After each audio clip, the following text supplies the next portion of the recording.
So you're going to make me find out by going on fucking Twitch, aren't you? Watch Twitch not put it up like they did the Link the Twink one.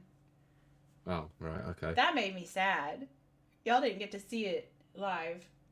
No, you did not. See if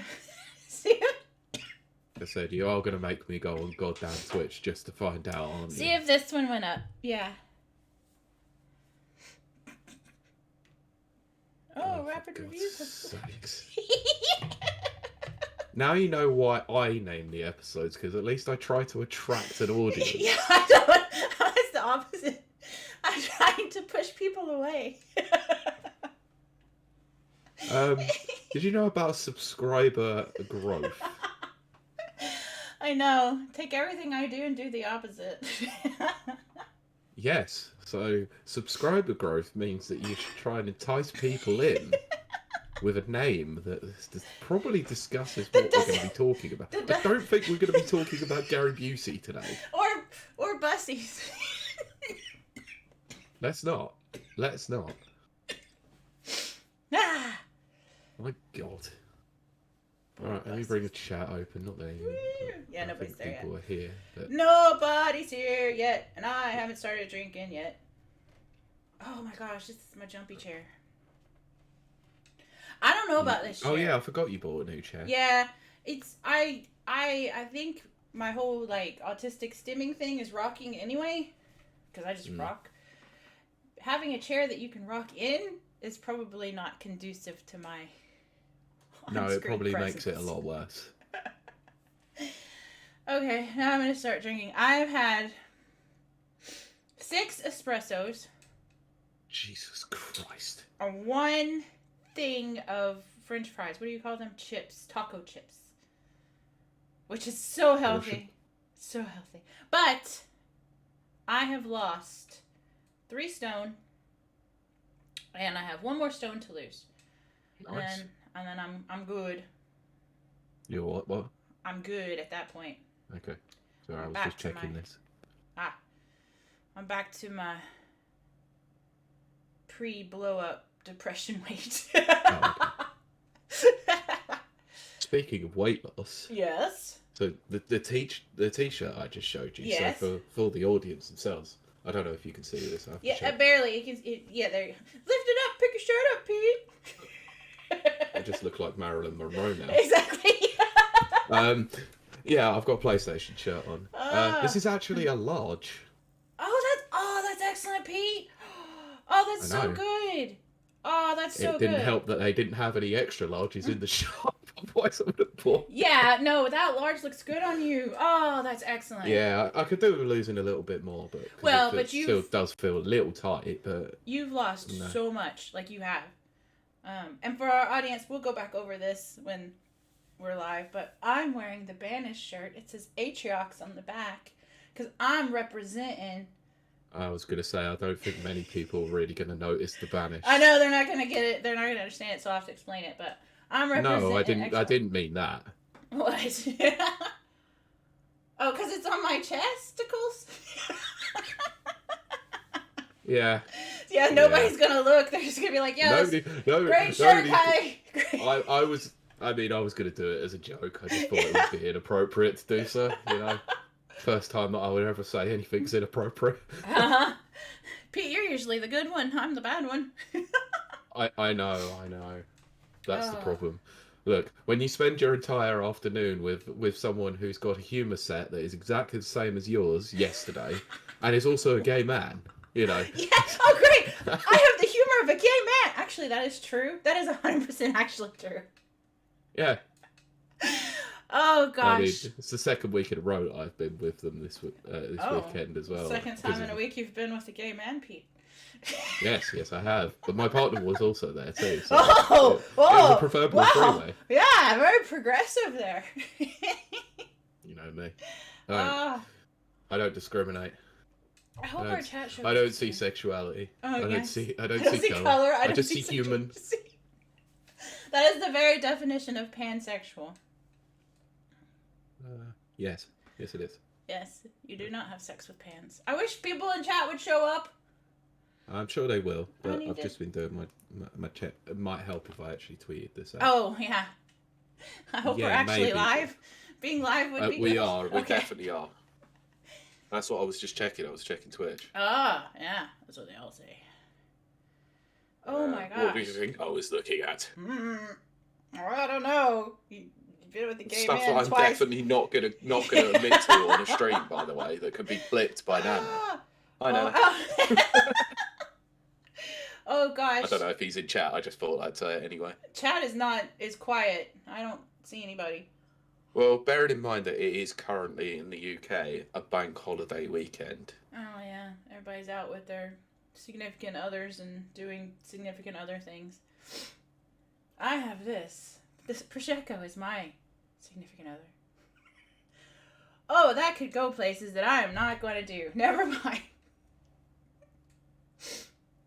But I want to show off my haircut. So chat, please come in. Please. I need friends. I'm lonely! I probably shouldn't admit to being lonely while I'm drinking, Pete. It was a bad combination.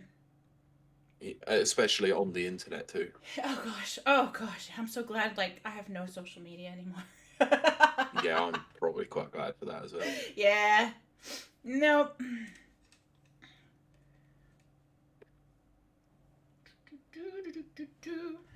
Yeah, well, I'll talk to empty space. So this is the end of my birthday week, which I don't normally say out loud.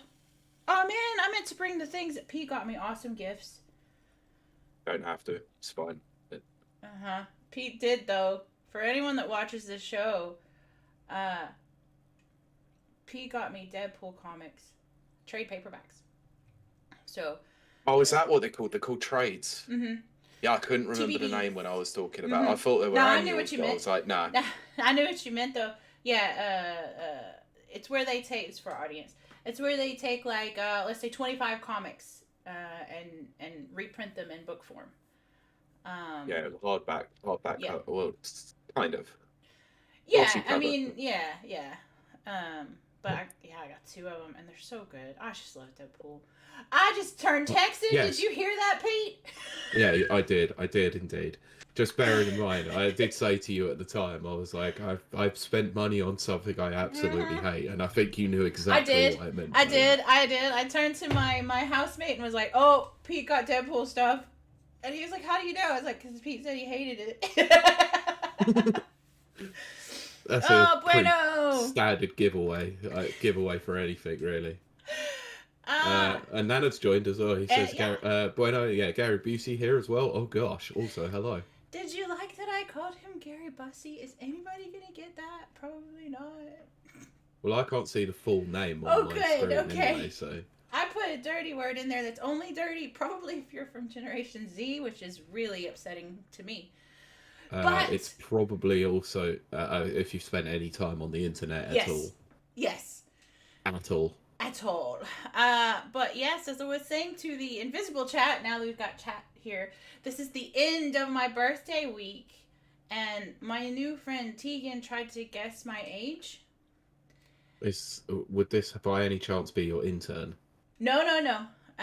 Oh, okay. Intern's still kind of minor, so they still kind of want to stay anonymous for a couple more years. Oh, right. They're probably gonna work for me for the rest of their life, though. That's cool. Fair enough. No, but Tegan's my new gym friend, and oh yes, you did tell me about that. Yes. I don't think you name dropped them yet. So. Oh right. And so he was like, "Oh, it's your birthday?" I was like, "Yeah, I always hide on my birthday." He's like, "Yeah, you weren't here." He goes, "Oh, let me guess." He guessed. Guys, he wasn't playing. He isn't that kind. He guessed 12 years younger than I am. Oh, well, I'm not going to mention that out loud. I was like, no.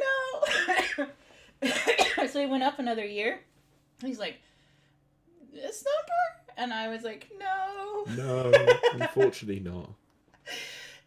So then I told him, which Pete knows it. We're the same age as Pete now. Oh yeah, we're the same age for a few months, aren't we? Well, for the rest of the year now, until February. Yep.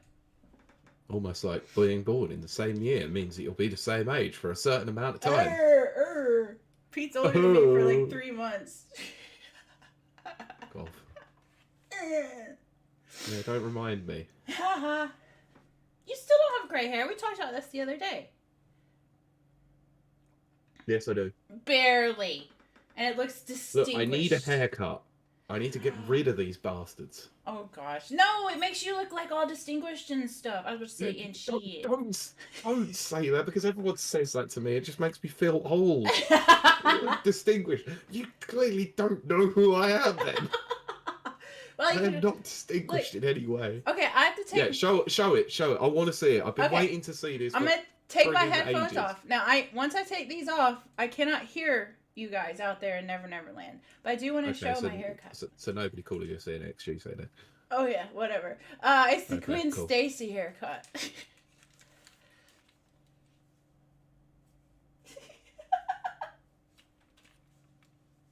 I'm not saying anything, by the way. It's still wet from the shower, so... Yeah, I mean, you had a bit of an emo fringe going on there as well. I know. It's proper over the eye. Yep. I was about to call you Sad Parker. Oh gosh. Oh dear. But yeah, like it's still wet from the shower, so it looks a little bleh in the back. But yeah, because I told you a few episodes ago when we had, what are they called now? It's Caffeinated Banter Cast, but what are their real name? That would be the Turn-Based Cynics. Yes, we had our wonderful friends of the show, Turn-Based Cynics, on. I told you and them that, I had wanted to get that haircut that's like in Arcane, where it's like the half shaved and then the half long, but that represents a type of female that I'm not. Yeah, I know what you mean. Yeah. Do you know what you should have done though? What? You should have got the haircut, because I think it looks good. It does suit you. Thank and I did you. see the picture the other day, Yes. of course.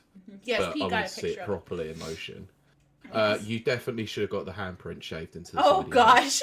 I thought about it. Oh goodness. Into the Spider-Verse jokes. Yes. Uh-huh. Yep. Somebody reminded me, they're like, why Gwen got her haircut that way, right? It's because he got gum stuck in her hair. I was No, he got spider webbing stuck in her hair, and it like, clearly wasn't meant to be a jizz joke. Clearly, not at all. The web never represents jizz. No, never. Not does. in any Spider-Man anything. Nana says, hey, I know a lot of people that wear that hair, and they're all badass, you included. Aw, thank you, Nana. What does that say about... No, I'm not saying. What? That you're a badass? Nothing. I was going to say, what does that say about my rugged, horrible mop of hair? Oh, I thought you were going to say rugged hot. I was like, what? No, rugged, horrible mess of hair. I love short haircuts on dudes. I'm not going to lie. I'm supposed to be of this generation that loves beards and long hair. Oh, we talked about this on our Twink episode. I hate beards so much. I don't like beards. I like goatees. I like a little bit of scruff. That's fine. I don't like beards. Scruff. I don't like beards. I like short cropped hair. So those little ears just...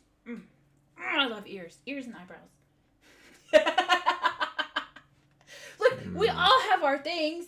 I know. I was going to say you might have a real problem with that one, because I'm not sure anyone's going to be like, yeah, I go for ears. I do.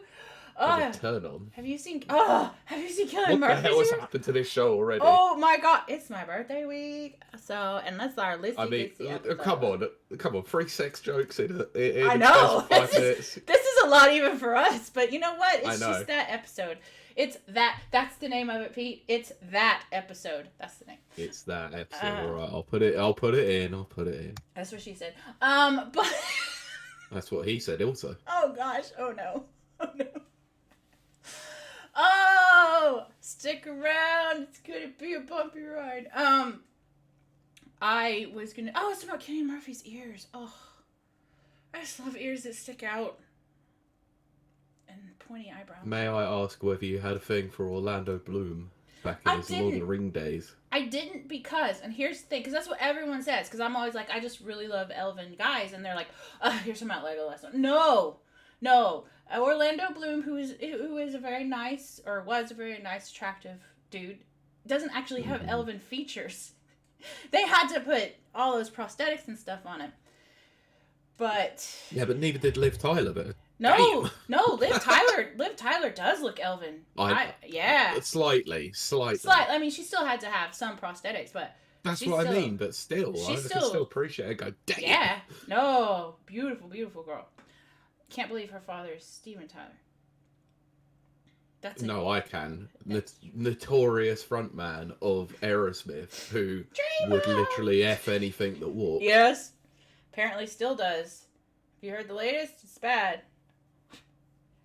What? He's having another child? Yep. Now, see... No, I didn't even know that. I actually guessed that. Oh, yes. With like an 18-year-old or something. So... And I just want to always make it clear, because I was talking to Tegan this week about this as well. I joke that I like young guys, and I do. I really do. But I want to make it very, very clear. I said over 18 last time as a joke. I really mean over 20. I don't mess with anything under 20. Sorry. That was just for the show. You know. Because 18's funny. Ha. Still legal, but still ha. But no. I mean, what does, like, in that situation, not your one, I meant Steven Tyler. I don't know. Does that say more about him or the woman? See, this is the discussion I was having. So, I guess I'm just going to talk about Tegan a lot. He's going to start listening. Hi, Tegan. Well, you might as well just send him this episode. I know, might as well. Tegan episode. He's the person I talk to the most outside of Pete. But, what was I saying? Oh, because I was like, dude, I like young guys, and I think it's because I'm immature. And he's like, you're not immature. I was like, but I think I am.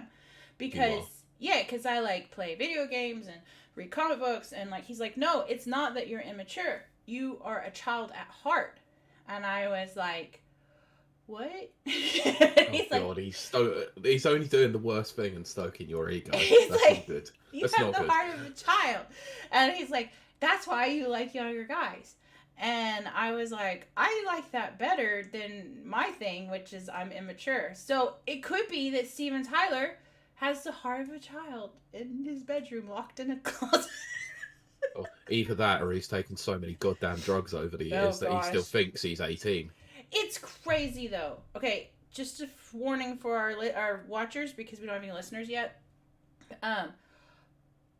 This can be a crazy show. Sorry, I just need it. But if you listen to Steven Tyler when he sang Dream On, which I think was like in the 70s or 80s or something, his voice is beautiful. I'll be honest, I've not listened to anything Aerosmith outside of the singles, and his voice always annoyed the living shite out of me, especially on that annoying song from the Armageddon soundtrack. Oh gosh. Look, the first time I heard it, beautiful song. The 72nd time I heard it, I was tired of it and wanted it to jump off. They have this song called Pink, and I love that song. It's very sad. Yeah, okay, I've listened to a couple of the singles. They used to hit Kerrang for some reason. Don't know why. Oh, they were shite. Well, there's the song he did in like the 70s or 80s that you probably recognize if you heard it. Probably. And it's called Dream On, and it's a beautiful song. And he's singing. I didn't know it was him. I thought it was like the drummer or something. Until he hits the Dream On part. Then he sounds like Aerosmith, or whatever his name is. Steven Tyler. And then, yeah, it's just good. Okay. It's just a good I might go and listen to it as a recommendation then. Yeah, I do. I like it. However, to so much I do need to give you a recommendation when it comes to music, because this one was given to me by a certain gadget from Modern Escapism. Oh yes. Former. They are called Moron Police. Oh, I have not heard of them. Neither had I. I'm gonna find the album, because the album is unbelievably good. Are they progressive metal, since that's what you like? So they have some prog part to them. Right. They are kind of on the heavier side. Oh yeah. But their subject material of their music is mental health related. Oh sweet! Hey Tim. Oh Tim. Welcome back. You're on I know you've been away for a while. It's good to see you. Yay! Yes. The gang's all I here. believe the album's called A Boat on the Sea, but I can't remember. Yeah, A Boat on the Sea by Moore and Police. It has been so long. It's your kind of album because it's only 32 minutes long. Oh, good, because I don't have staying power. No, it's a very good album. I listened to it one weekend whilst I was working away, and I put it on repeat because it was that good. Oh, Pete, there's a joke in there somewhere about your name being Pete. A repeat. I'm not drunk enough to make jokes yet. I'm not even drunk yet. I've had one glass, guys. One glass. Yay, birthday week. This is kind of what we've got to deal with today, everyone. Yeah. Good luck. Yeah, it's been a crazy week. But we should start the show so that we can talk about... I need to do my test. Hang on. Stick Sorry, around. I've been too busy chatting away, enjoying the conversation. I know. Well, that's what this episode is. Tim says, so what's today's conversation? How drunk is Kiley? Kiley isn't drunk yet. Kiley's had one glass of Prosecco. Celebratory birthday Prosecco. Yeah, keyword, yet. Yet. I still got an entire bottle to go through. An entire lotto bottle. But today is a kind of loosey-goosey episodes, which are my favorite. We've done maybe 3 in total. And I predict this is gonna be one of my top 3 because Link the Twink is pretty far up there. Okay. Tim says happy birthday. Oh, thank you. Let's be honest. So you might say loosey goosey. I call this a news episode. Oh, boo. Boo, I'm No, Pete. Officially we're boo, doing a I news do boo episode. things. Boo. Boo words. Wait, were you booing? Or did I say boo words? Boo words. I was booing. Oh, that was it. I couldn't remember. Hang Simpsons jokes. That's all our show Maybe is that. Anchorman and Simpson jokes. Yay! But we're going to talk about a lot today. We're going to talk about some gaming news. Not much. Yay! Tim's too busy cheering. Yes. I have like 5,000 synapses in my brain firing today. So we're going to have a lovely rabbit trail adventures.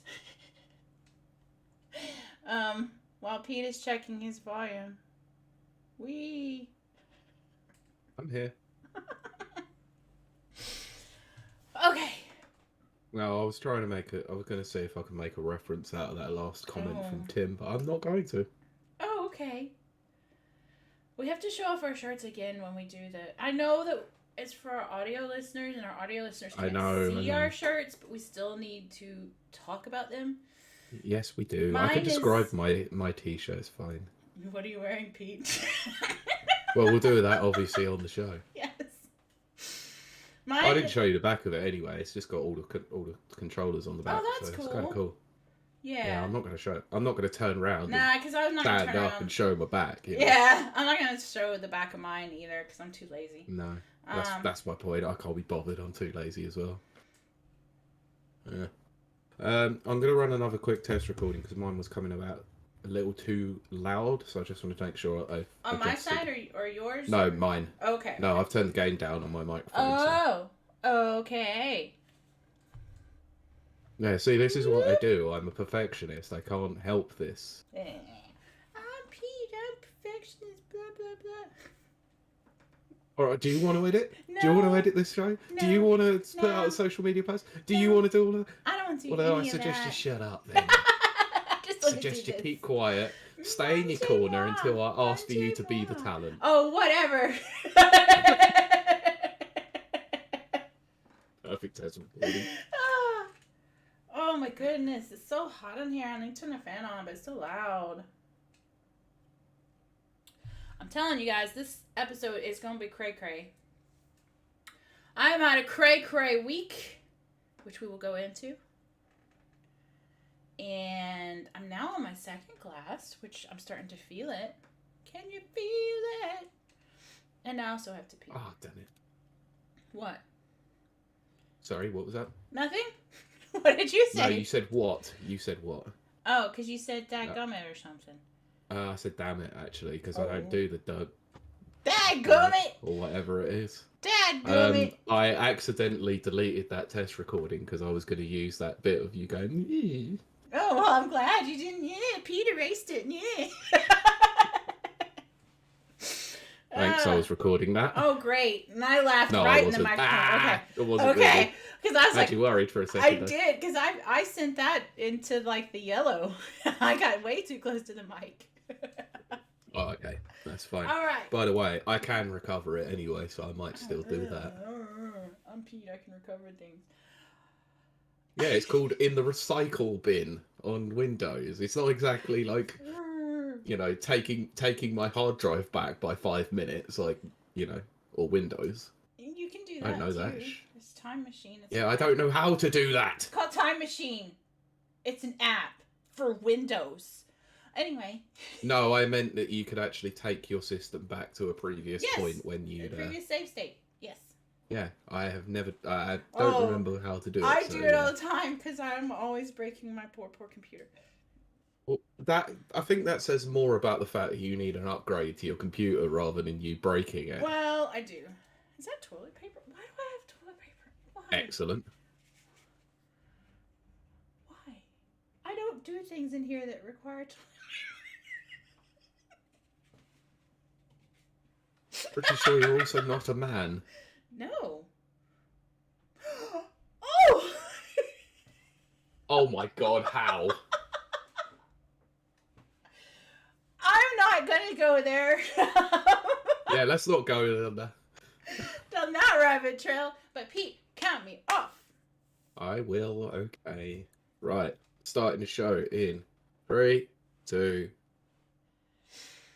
Welcome to Rabbit Reviews Radio, episode 162, I believe. I am your internet gamer girlfriend, Kiley Wilde. I'm joined by your internet BFF, Pete Beckett. And what is with this intro today? What is with this entire stream today? I thought I would try something new, okay? Okay, I get... At least we don't have a goddamn soundboard like every other friggin' podcast. We talked about that 2 weeks ago, and I really want one so bad. I want to make fart noises with a machine, not with my body, but with a machine. Not happening. It would be so fun. So fun to make farts come out of your mouth. Look, I'm just going to tell you now, it is an utter distraction every time every single podcast does it until it's used in the right way. And I'm not going to tell you the kind of podcast that is used in the right way because it will get me cancelled. Me using it to make fart sounds come out of your mouth hole is the best way to use a soundboard. So welcome to the show. No, I just meant the podcast that I listen to does use it. Uses it in an applause when they get super chats. Yes, I was misdirecting you to a different lane. But okay. We do thank you for joining us. If you haven't guessed already, first of all, by the title, I don't even know what the title is, but Pete does. And by just the content of our character, this show is off the rails. It's loosey-goosey. It's the end of my birthday week. And I've had a terrible month. So I'm just getting all the sillies out. Good. Does this mean that we might have a catch-up on Thursday this time around? I'm sure going to try if I can stop falling asleep. Yeah, see, we're supposed to have meetings every Thursday. Every Thursday, I keep falling asleep. Do you want to know how many... do you want to answer how many we've done this year? Maybe 4?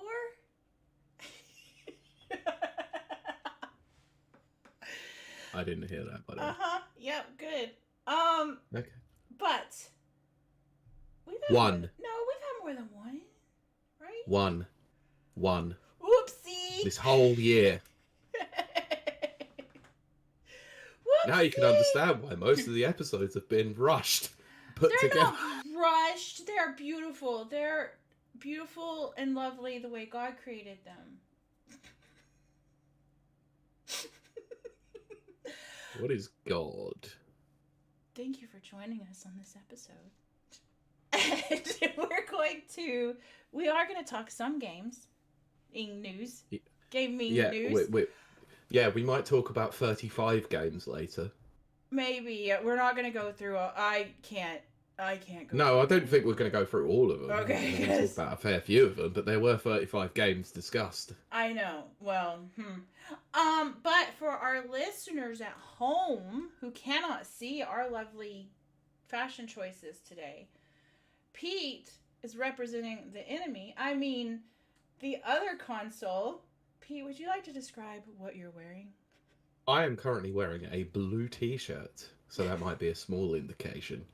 But it has a PlayStation logo on it because I thought it was appropriate for today.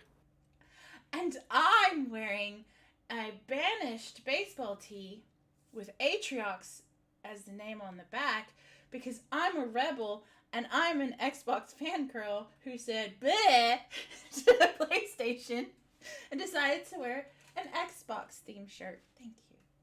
Can I ask, did you actually watch it? I did try.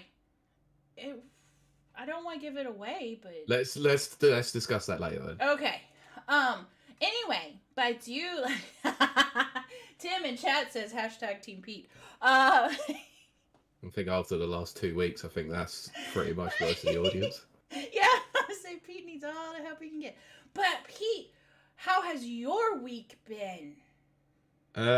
Well, let's say it started off pretty mundanely. It was called a work week. It does begin on Monday. It does. But as of Wednesday, I have been on annual leave from work because I attended an event on Thursday. Ooh, yes. Which I'll be going into a few more details in an article that is being written elsewhere for a friend of the show, Mike Tendo64. Whoop, whoop. I covered the event for him, that's why. Very cool. But the event was called Format.gg. It is a gaming social event in Manchester. Oh. Now, if you know anything about the fact that I currently live in the south of the UK, that's a long journey. What is long journey to you, Pete? Well, the coach from London to Manchester was scheduled to take 6 hours. Okay, 6 hours is a long journey. I'm not gonna lie. And took 6.5 on the way up there. Oh my gosh. Okay. No, that's not even the worst of it. Why didn't you fly? It was getting home. Oh my gosh. So I got on the coach in Manchester at 1:30 in the afternoon. I was due back into London at 7:20. Right. Now, this might give away my location a little bit. I don't care. I mean, it's not definite. I was in Reading at about 8:30. Oh my gosh. And it still had 2 stops left to go at Heathrow and London. Oh, so I gave up, jumped off the train, and took a train home that was a direct link from there. Oh my gosh. For an hour and 10 minutes. Pete, you have my sympathies. It only took me 3 hours to get to Italy. It takes me 45 minutes to get to Glasgow. It takes me 2 hours to get to Dublin. I can go anywhere. In less time than it took you to get to the next big town up. Well, it's not actually. Oh, wow. I don't know much about that area. Look, I'm down here. Yes. So I've got London about here, and then you got Birmingham, and then you got like Liverpool, and then Manchester, and all that. Yeah, so it's quite up north, let's say. So I've gone from the south to the north. Well, Nana has a good point, which is when there are no trains, everything breaks. I forget that there's things like train strikes and stuff. Yes, which is actually the reason why we've had to cancel the Rapid Reviews meetup, because I can't get there next week because of the stupid train strikes. Which might actually be good because I might be able to go to the next one. But because I live on an island, I just fly everywhere. Not contributing at all to the old, Yeah, I know. greenhouse gases. I know.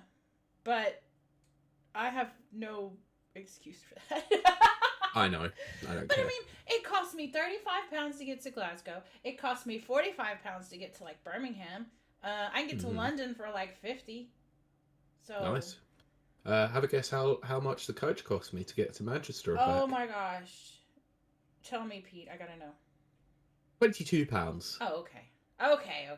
It was cheap for a Yes. return.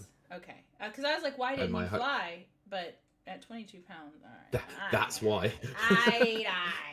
I guess that makes sense. But yeah, let's just say that Friday evening I got home. I had not eaten. I was absolutely dying. Oh, I bet you're I got home too. at 10:30. I was so hungry, and I had to be up at 5 o'clock the next morning as well. No, thank you.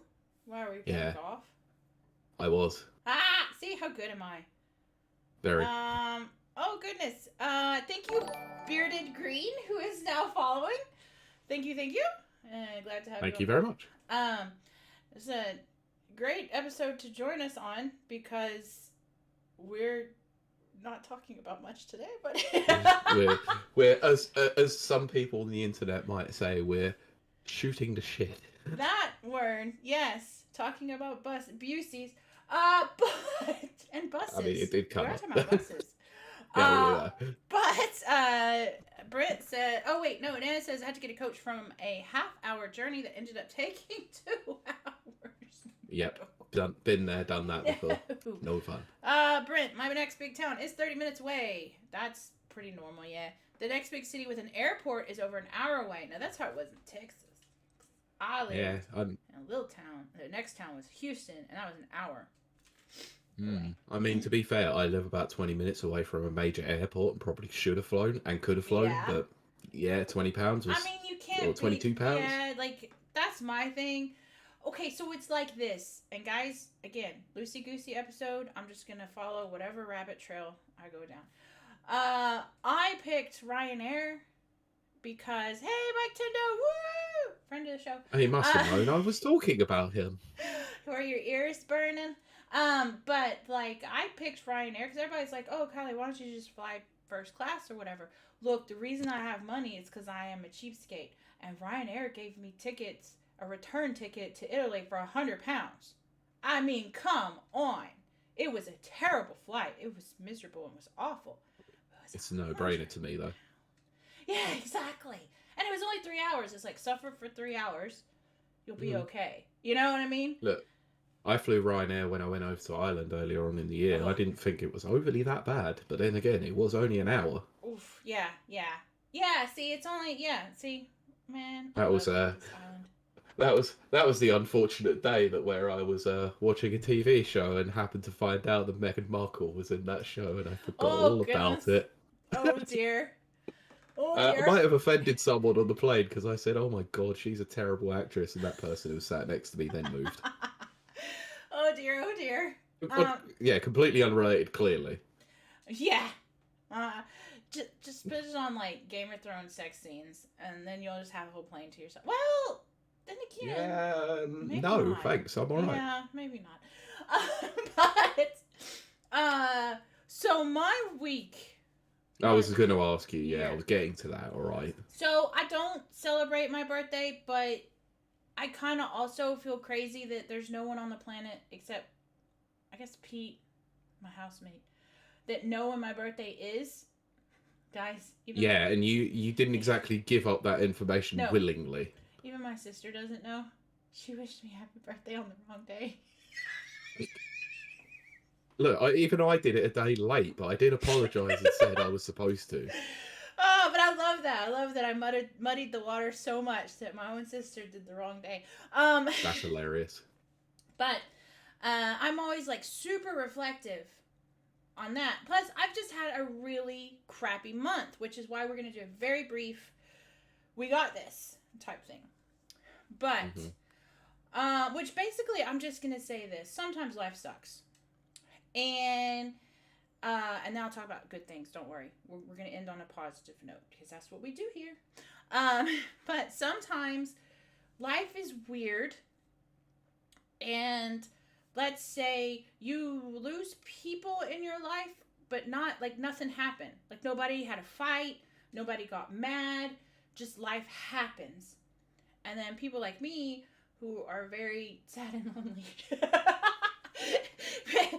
Every loss is like this major thing. And like other people are like, it's not that big of a deal. And I'm like, no, you don't understand. My world is ending.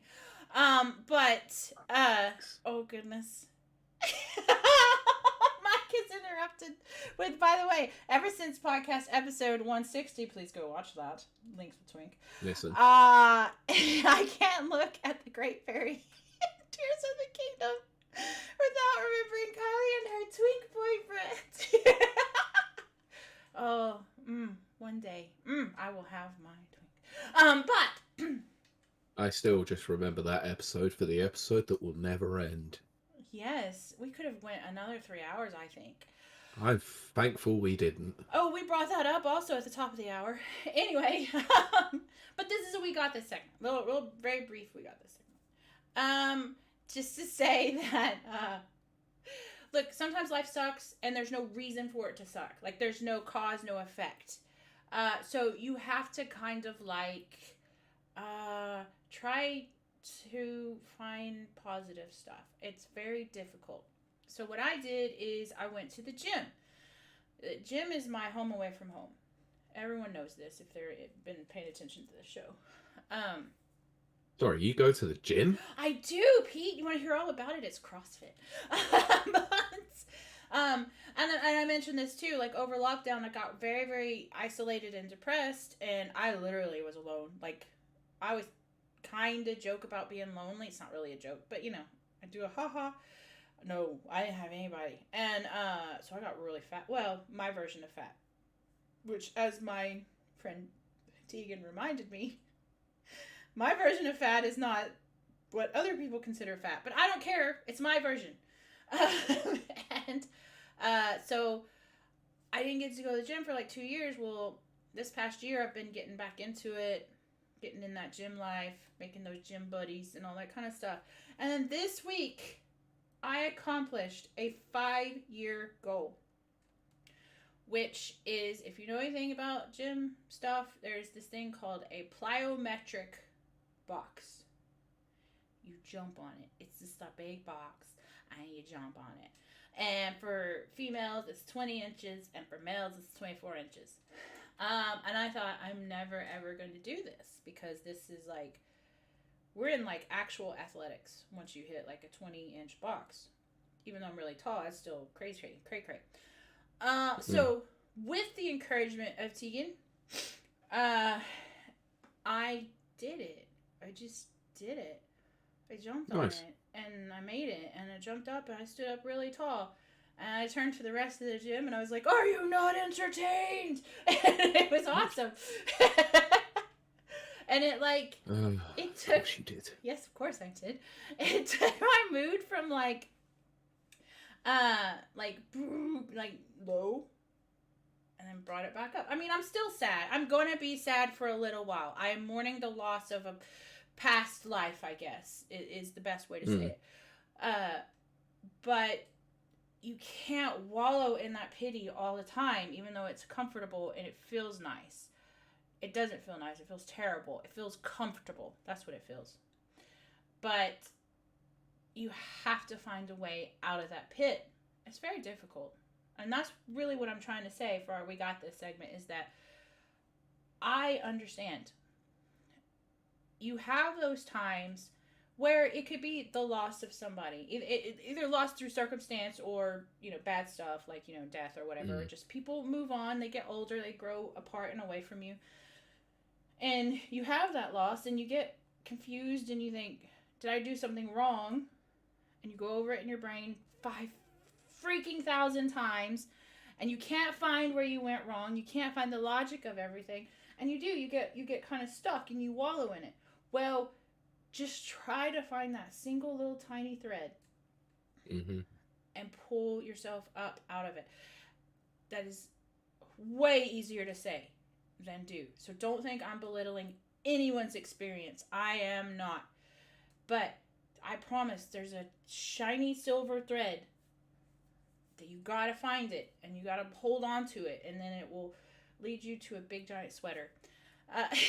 Big giant silver Even sweater. though you just pulled apart a very giant sweater. Okay, Weezer. But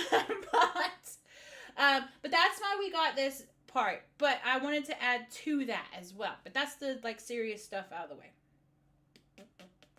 On top of that, though, I went and saw Guardians of the Galaxy 3 Who wants to Oh talk about yes, I that? forgot you were going to bring this up. I am bringing this up, but spoiler free. Not that there's really any spoilers, but still, we will May respect. I may I stop you there Yes.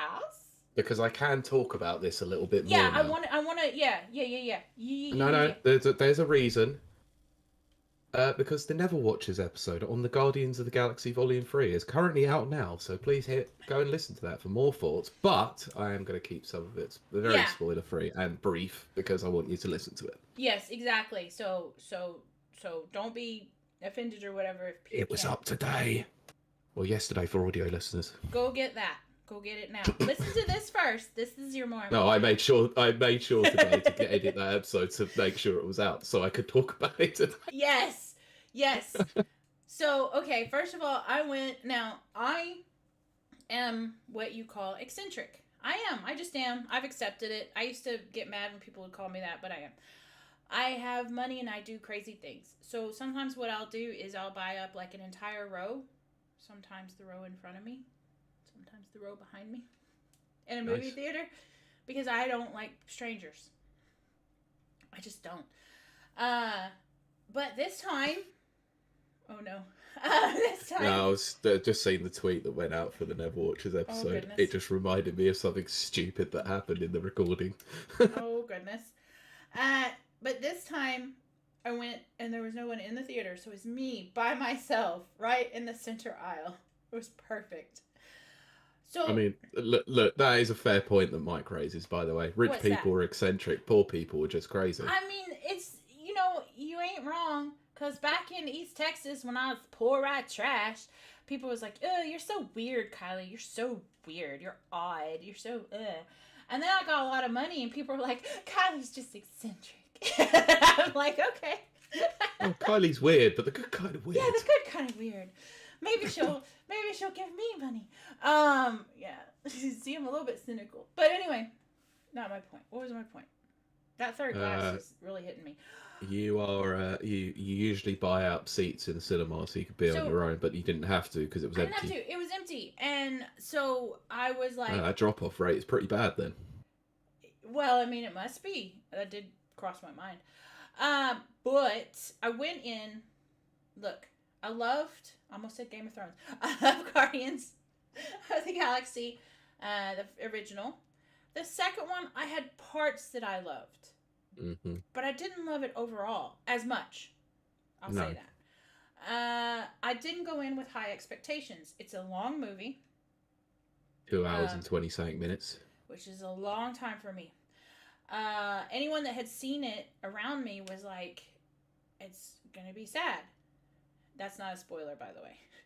No, that's in the trailer. Yeah. And I was like, I can't handle sad right now. And then Tegan, Tegan better be listening to this. I have name dropped him 6 times today. He ain't listening, then jeez. What are you doing? But he was like, sometimes, now, okay, I can't relate to this, but I figure this is a normal people thing. He's like, sometimes if you have a bruise, you push on it because it feels good. I am an Epicurean. Yep. I avoid all forms of pain. I am not stoic in any way. So I was like, no, I want to avoid pain, but I have to go see this. And so I went and watched Guardian of the Galaxy 3 by myself. Thank goodness I was by myself because I cried. Okay, when I say that I cry, that means I got like a tear. But that's like heavy crying to me. And I did it like 5 times. And it's the best movie I've seen in years. It's the second best Marvel movie I've seen. Okay, I'll do the negatives. Yes, it is cliched. Yes, it is predictable. Yes, it is nothing new. But you know what? It's done so well and with so much heart. I just melted. I just was like, James Gunn, you got me. You got me, bro. Because there's just these parts. And then there's like space battles, which as I've said before, I love dog fights, space fights, with the shippies.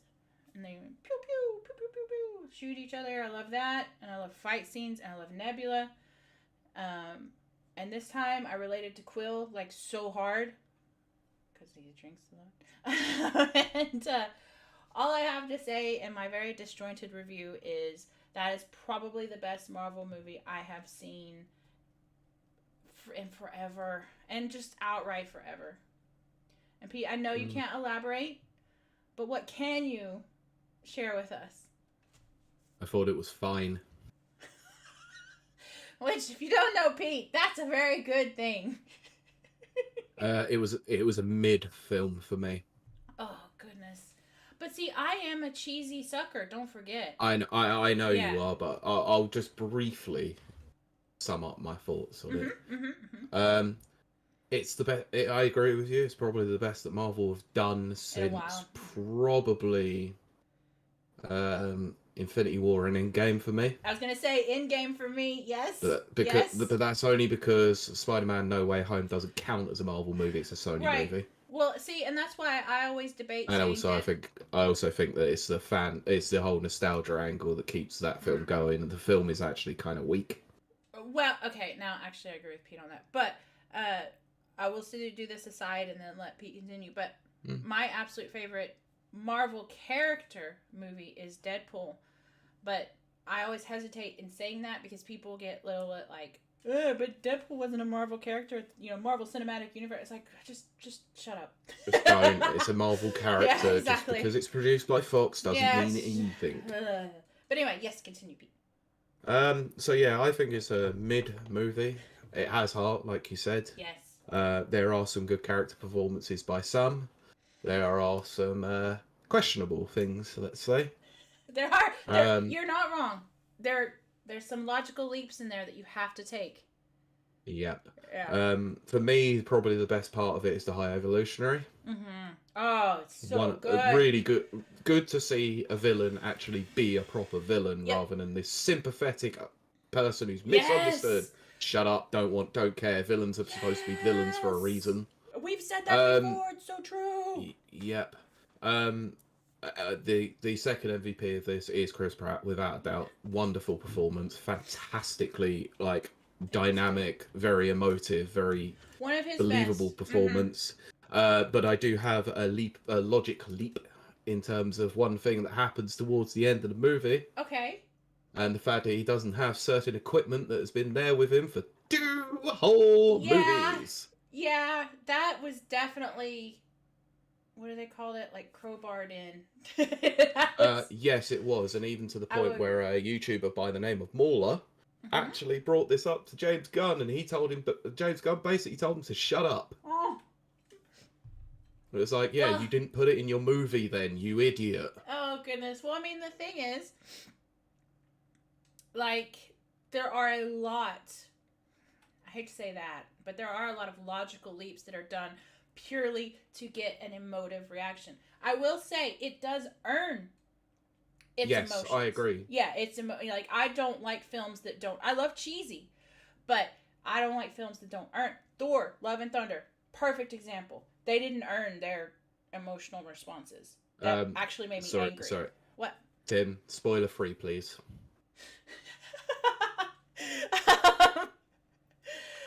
That was okay. Pete's being sarcastic. I'm being serious. That's not it. No, that is a spoiler technically. Oh, okay.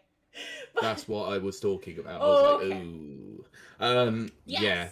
That's kind of what I was talking about. Is that thing got mentioned on Twitter by that person, funny. And they got told to be quiet because it just goes to show that James Gunn didn't write it in the movie because he's a bloody idiot. Well, either that or he wanted that bait and switch at the end. That's what he wanted. I know we sort of surmised that on Never Watches actually. Well, Kurt did more than anything, and I agreed with him because it sounded logical. Well, it's 100% going for that emotional jugular, but again, for me, it earns it as opposed to Thor, Love and Thunder, which did not feel earned. I'm not a big fan of what? Like I said, leap in logic for me. Well, I agree. There are. Look, all I'll say is that it's very predictable. Everything I thought was going to happen did happen, but it was such a good payoff. It still felt good. It still was yes. Yeah, for me, there was one major issue with this film. Tonally, it wants to go for emotional beats with It did. heavy doses of comedy to break it up. It did. But I think it did it way better. This film is very angry. It's yes. Okay, Pete's not wrong. Pete, you know what my own major negative against this film is? Everyone yells all the time. Yes, it's a very angry movie. They're And I don't so get it. angry. It's almost like it's projection from James Gunn about being fired from Disney. I wondered that. Pete, I wondered that. Yeah, because there's a line in it that even says about people growing. Yeah. And then there's like, I think it's Mantis says you all hate yourselves. Yeah. And it's like everyone yells, and even Drax yells, Mantis yells, everyone yells constantly. Nebula yells constantly. It felt, yes. And she doesn't usually yell. She's forceful. No. But she's not a yeller. I was like, did James Gunn grow up in a broken household? Because the yelling was a little bit much. Like, they're all angry all the time. There is only one instance where it works, though, for me. Where's that? It's the car scene. That's all. I love that. It's so That's good. what I mean. That is funny because it works in that instance. Before we move on in our loosey goosey episode, thank you for joining us. I want to reiterate what Pete said, which is I enjoyed the High Evolutionary so much. It is very refreshing because we have talked about this before on the show. Yes, when gray area villains were introduced, well, way back in the comic books, Magneto was always gray area, and you always kind of sympathized with them. And actually, Magneto has a connection to the High Evolutionary.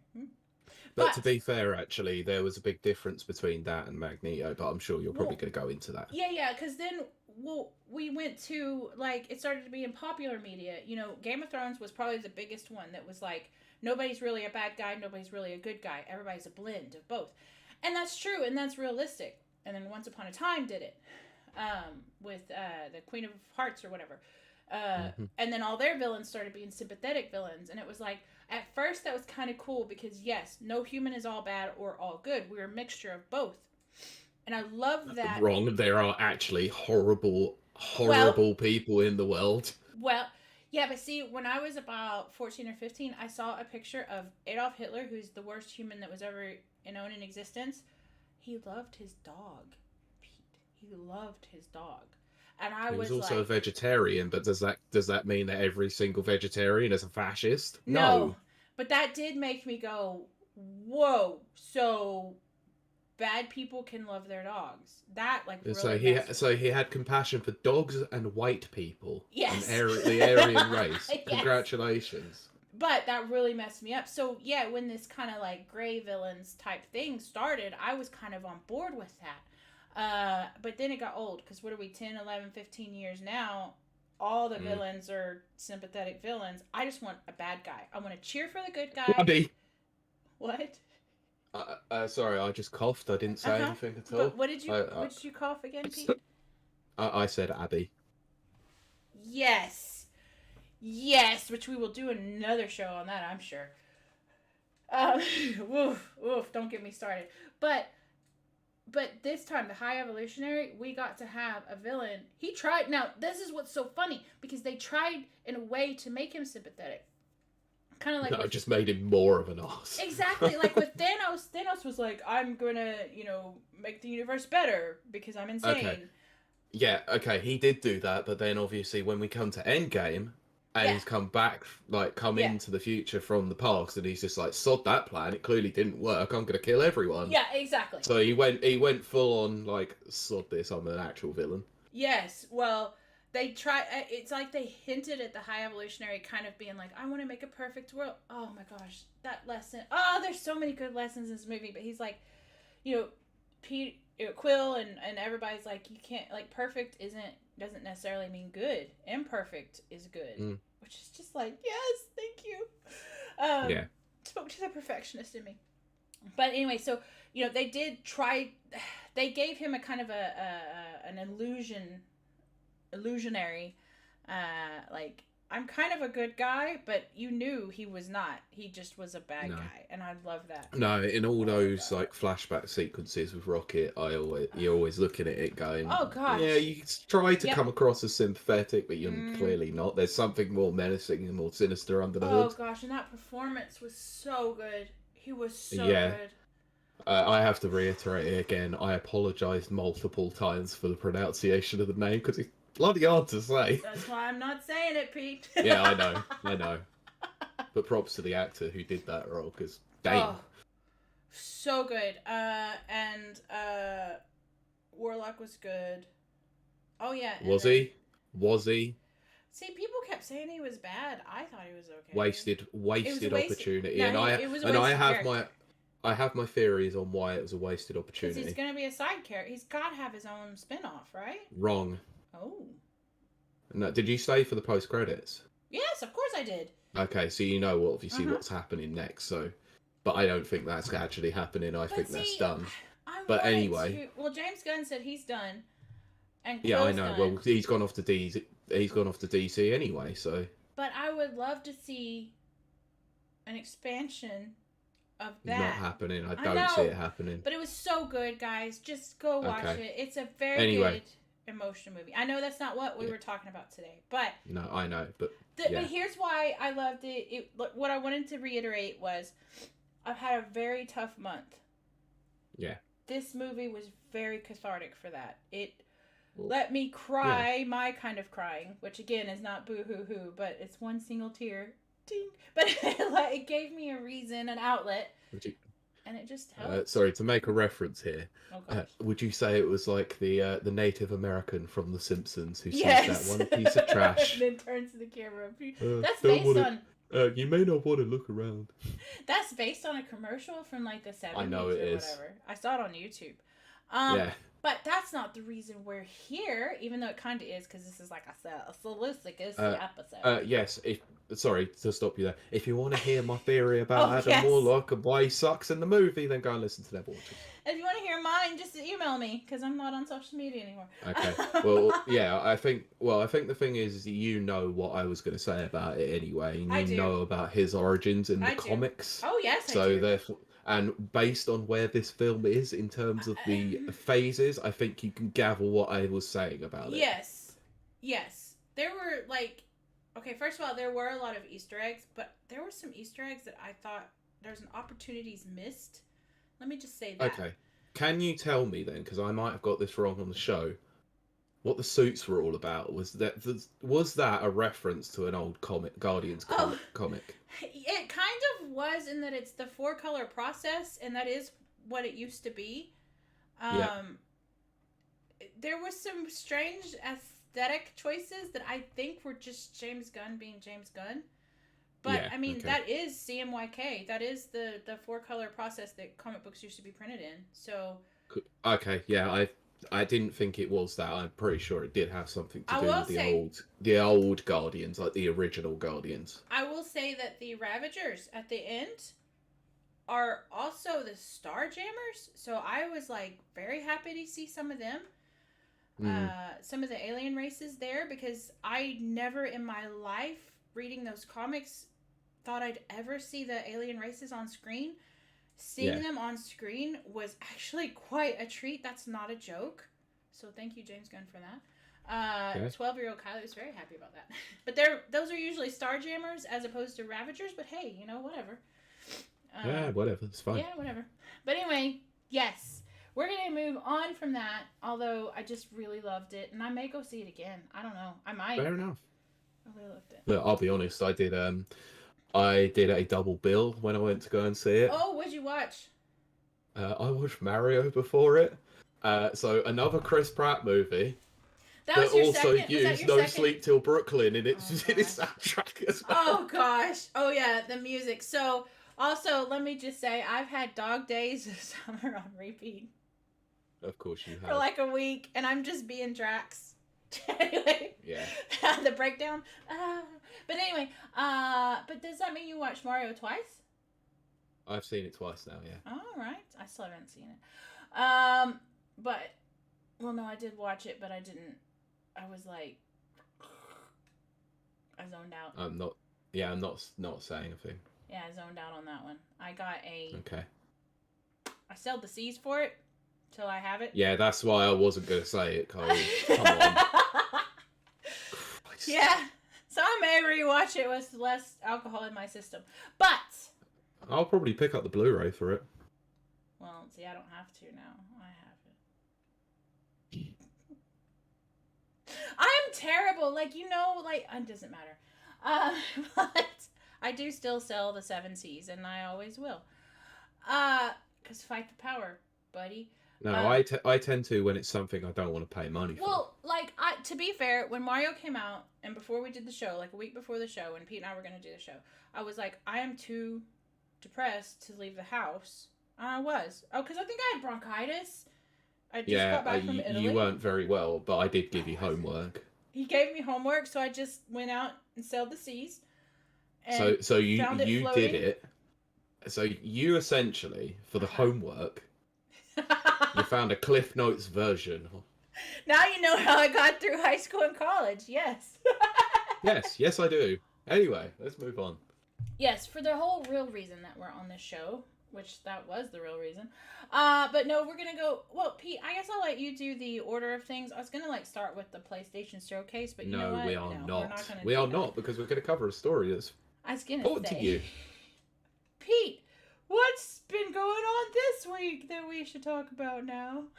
Jack, it's been a really crap week. But there are some stories that we can cover. Okay. So the first two stories that we're going to do, I used a VGC or Video Games Chronicle for those. I will get to the source on the final one because, well, I'm going to go over this story. We've only got a couple of stories today, so let's run through the first two pretty quick. That's pretty bad. sharpish. Look how bad it is. I have walked 700 steps. Good God, get out. Anyway, that's terrible. Right. So the first story we're going to cover today is probably appropriate while you're wearing your shirt today. Yes. Microsoft reveals CMA appeal grounds and says UK regulator overestimates the role of cloud streaming. We will get to cloud streaming a bit later on as well. Okay. Little tease for later. Let me read the story. Pete, we you're can such discuss a little tease. bit. So, a summary has been published which explains the terms of Microsoft's appeal against the UK competition regulator and its decision to block its proposed acquisition of Activision Blizzard, or ActiBliz, as I would think I put it in notes before. I don't know. In April, the Competition and Markets Authority, the CMA, said that it was preventing the $69 million 69, deal. nice. I love how everyone has literally just gone from calling it 68.1 or whatever to now just 69. 69, nice. Yeah, it was like deal due to concerns about its impact on the whatever the word that is, nascent. Okay, nascent cloud gaming market. Microsoft officially lodged its appeal against the decision earlier this week. Now, a summary of application document, which has been posted on the Competition Appeals Tribunal's website, summarizes the 5 grounds which Microsoft believes the CMA decision should be challenged. So these are the grounds. Yes. The CMA made errors in assessing Microsoft's position in cloud gaming services by failing to take account of constraints from native gaming. The CMA failed to take account of 3 long-term commercial agreements Microsoft has entered into with cloud gaming providers. The CMA's claim that Activision would have likely made its games available on cloud services without the merger was irrational and arrived at in a procedurally unfair manner. The CMA's claims that Microsoft would have the ability and incentive to foreclose rival cloud gaming services by withholding access to Activision games was unlawful. Yes.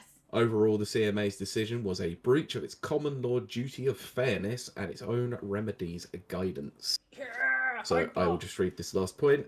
In a statement, Microsoft's corporate vice president and deputy counsel, Ema Rayleigh, or whatever, I don't know, can't pronounce names today, said the CMA's decision is flawed for multiple reasons, including its overestimation of the role of cloud streaming in the games market and our position in it, as well as its unwillingness to consider solutions that received overwhelming industry and public support. We are confident in the strength of our appeal and the binding commitments we have made to increase competition and choice for for players today and in the future. Well, as Sincho says, do you even cloud, bro? I don't actually. Cloud sucks. Oh, I kind of like it, and we'll get into that because I have more thoughts on cloud gaming.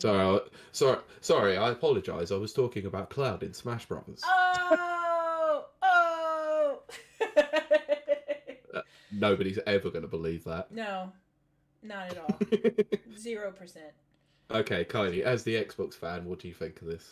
I'm glad they're fighting back. I thought it was stupid, first of all, for the CMA to come to this decision because the statement that they released before this was like, well, Sony overstepped its bounds. Okay, we kind of see Microsoft's point, and then they came out with this, and then I'm glad. Yeah, I agree. Yeah, it was crazy. So I'm very, very glad that Microsoft is fighting back. Now they are still fighting classy. I love that. Rising above. Well, yeah, it's not like they can exactly throw shade at the CMA because the CMA will just turn around and go, nope. Yeah, but if it was Sony, they'd be fighting dirty. So I'm very glad to see them not doing that. But I'm still glad that they're fighting back. And I think this is the stupidest, dumbest thing. I've said that from day one. This was supposed to be an easy, breezy, beautiful cover girl. Just wham, bam, thank you, ma'am. Boom. Yeah, but I always maintained it was the fee that was going to cause the problem and the size of both entities. That's what she said. But I have always tried, as Pete knows, I've always tried to kind of keep it fair and balanced. I mean, you see, I got my PlayStation 4. I do. I was a PS girl for like ever until the Xbox 360 came out. So I do try to keep it fair and balanced and all that kind of stuff until Lion Jim Ryan took over. I just cannot get behind Sony. I can't get behind their practices. I have not liked any decision that they've made. It's made me cling to Microsoft even harder. That's what she said. And so I just want this over with for everyone because this is crazy. It should not have taken this long. I do have more stuff to say about cloud gaming and WoW, but it's unrelated. Let's get onto that another time, shall we? But today, though, because it's our loosey-goosey episode. Go for it, then. Do it now. But I want to, finish up that. Did you have any thoughts, Pete, before I have intrusive thoughts? No, carry on, because I can just... I think I've said everything I need to say about this particular story over the course of the last few weeks. Well, do you want to read Sincho's comment before I can indeed. So, Sencho put, I love how it was totally okay that Sony had all these exclusives and was running the show for the longest time, and now that Sony is behind, Sony is not behind, by the way, they will try any nook and cranny to whine about any advantage Microsoft could get. I don't feel Sony are behind. I think Sony are still the market leaders. They've still got the most amount of console sales, got one of the most amount of software sales. And Microsoft are sitting third in the console generation, so I'm not sure where they're behind. Here's the thing.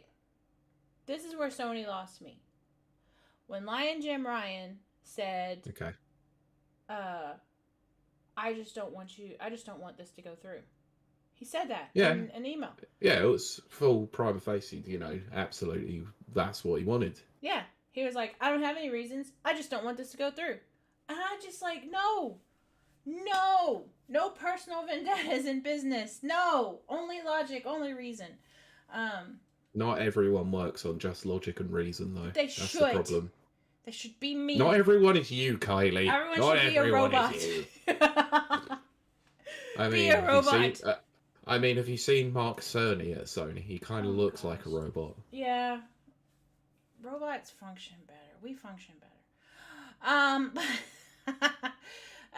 Yes. I agree with you, Cincho, in the comments. No, I get what you mean. Like, I just don't feel like that point is that overly valid, if I'm honest, because I don't think Sony are behind anything. I mean, they're not Like, the in only reason sales, they're behind is because they're but still somewhat archaic in terms of their practice. yes, they are. Um, but the whole reason that Microsoft can do this acquisition is because Sony isn't behind. And they've said, look, this is not going to affect your bottom dollar. To which Jim Ryan said, I don't care. I just don't want this deal to go through. Oh, I just. Honestly, I feel like with him, That it's makes me probably so because angry. it is clearly, and we've keep mentioning it, it is clearly the Call of Duty factor, and that's all it ever is. But we will get to that later. Why Yes. Call of Duty may or may not matter eventually. So, yes. I want to talk about some cloud gaming stuff. So, a few weeks ago on the show, I mentioned. Oh yes, I forget you're a proponent of cloud gaming now. Yes. And it's all, the reason why is because I'm too lazy to hook that upstairs. Oh, I'm fully aware of that. I should just how bring much? it upstairs. So, may I quickly ask, how much did Bezos pay you to be a promotion shield? He's letting me go to space. I thought you took the mick out of him for his penis rocket. I did. That penis rocket was a joke, and it didn't go into outer space. Although I do love William Shatner. I'm sorry, but I do. I know he's a jerk to people, but he was. Is he? He was really affected by that. His trip to outer space, and I just was like, oh, I just want to like, what's my pet's head? Anyway, yes, we are all dying, and we don't mean anything. But anyway. So yes, a few weeks ago I mentioned on here that I was kind of intrigued that I could play Fork Knife on my Amazon Fire Stick on my projector. I have a 4K projector upstairs. And then I downloaded Resident Evil 2. I think I mentioned that last week. You did, yeah. And specifically remake too, by the way. Yes, the remake. I think I sent Pete some photos. You sent me some screenshots, yeah. Yeah. And UI looks terrible on that touchscreen, by the way. Oh, we're not even there yet. Hold on. Okay, so first of all, the actual game looked beautiful. Like, on a 4K projector, I saw everything. Every little glint of what... Me, who has bad vision and doesn't care about frame rates, and I just don't care. I just don't care. That was beautiful. But I only have my phone to work as a controller, and that was awful. It was awful. It was a joke. Yeah, it's not good. It was not good. So I was like, okay, I've got to buy so I tried to hook up the PS4 controller, which is a Bluetooth, the DualShock. Mm-hmm. They don't support PS4 anymore. Oh, for God's sakes.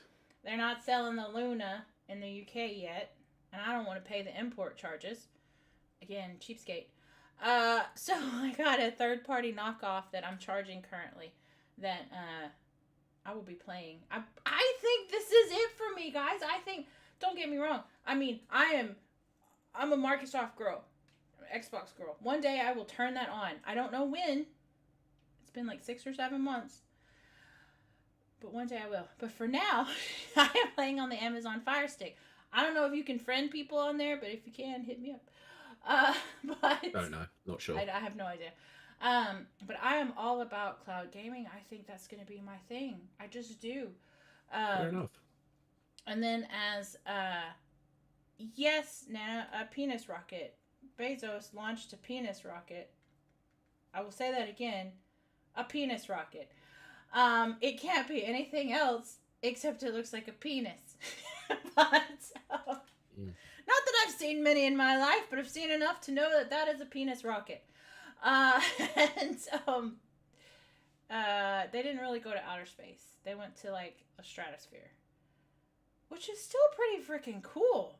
Like I would still do that for a commercial flight. Yeah, not bad. Like, I would totally do it. And I would have the same existential crisis that William Shatner had. 100%. I had so many existential crises at Pompeii. I can imagine seeing the Earth. Oh gosh. Oh gosh. Yeah. No, I would. Oh, I'd freak out. It changed my life, man. But down here on Earth, by the way, see this? Yes, it's an NES controller. Yeah, you think it is. Um. Oh So yes, it's one of the like 8-bit dough ones. yes, and currently, right now on Amazon. No, I am not being paid for this. As much as it sounds like I am, you can get 2 of these for £3.98. Oh, okay. Come in a 2-pack, and they're exactly, the response is exactly the same. Like, Cool. there's no Come on, lag. Bezos, hit us up with that affiliate link. I mean, for real, yo, dog. But I do encourage you to get these. And then what I wanted to say in my other rabbit trail about WoW, I have to get my notes because I forgot the race of people. So I don't play WoW. That's not my thing. But my housemate has played it the entire time I've known him, and I think I've known him like 14 years at this point. And he gets very excited about all that stuff. I just don't. It's not my thing. I'm not really into MMOs. I love Destiny, but Destiny holds some bad memories now, so I can't play Destiny. It's also because Destiny is more of an FPS as well. Right, which is probably why I love it. And if I ever make a friend that plays it, I'm sure I'll play it again. But there is this race in WoW that apparently was actually introduced before, but I've never seen them. And I saw them the other day. What are they called?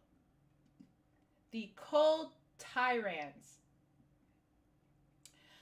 And this is what they look like. And thank you, WoW, first of all, for putting me in a game. I mean, yeah. Also, great stuff for our audio listeners. Oh, sorry. Go look them up. Get my Discord. Please, Discord. Please don't show my ID. Anyway, they got some thick boys and girls on there as a race. And I'm sorry. That is amazing. I would love to see that happen more and more. Again, I'm not going to play WoW, but I'm sure going to love the You can sure appreciate it. Yeah, I can appreciate it. Yeah. Who knows, you know? I do wish more, oh gosh, I've got 2 messages on Discord. I do wish more, like, game developers would do thick girls and thick boys. Sinjo says Final Fantasy 14 and Guild Wars 2. Guild Wars 2. I literally had that moment. Sure. I was like, GW2. I was gonna say Gears of War. Cool. I was gonna say Gears of War. No, that would be GOW. Yeah. I'm smart, I promise. I only half drank my bottle of Prosecco. But anyway, so yeah. I thought that was cool, and I wanted to mention that. Yes, Guild of Wars 2. But I would like to see that more. I mean, like Overwatch, which I used to love and adore. Haven't loved and adored it for a while. Congratulations, Activision Blizzard. You just ruined Overwatch 2. Yeah, they really did. Really did. I told you.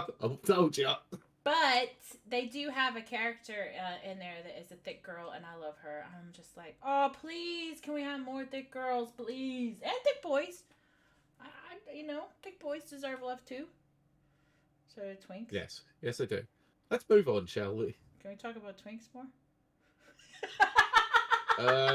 Not particularly. Fine, we'll move on. But we will talk about a studio that loves social justice. Oh, great. That's not the same. It's my birthday week. We should talk about twinks all the time. Oh no, you'll find this good. Oh, good. The Last of Us multiplayer game has reportedly been scaled back. Pete's the devil! This is the game, guys. We talk about this game more than any game we've ever talked about. Ever. Why do you think I brought it up? I don't know why we do this. But I couldn't help that Jason Schreier put out a huge expose, and actually, I don't it miss does have Jason something Schreier. interesting about this, so I want to talk about it. Okay, You let's might talk find this about interesting too. it. Okay. So, coming from VGC, Sony has reportedly scaled back the size of Naughty Dog's The Last of Us multiplayer game following an evaluation of the project by the platform holder and newly acquired Bungie. Yep. I knew you were gonna say it. Cause anyway, go on, and then I will. Funnily enough, can I just have a quick aside? Yes. I was right. Thank you.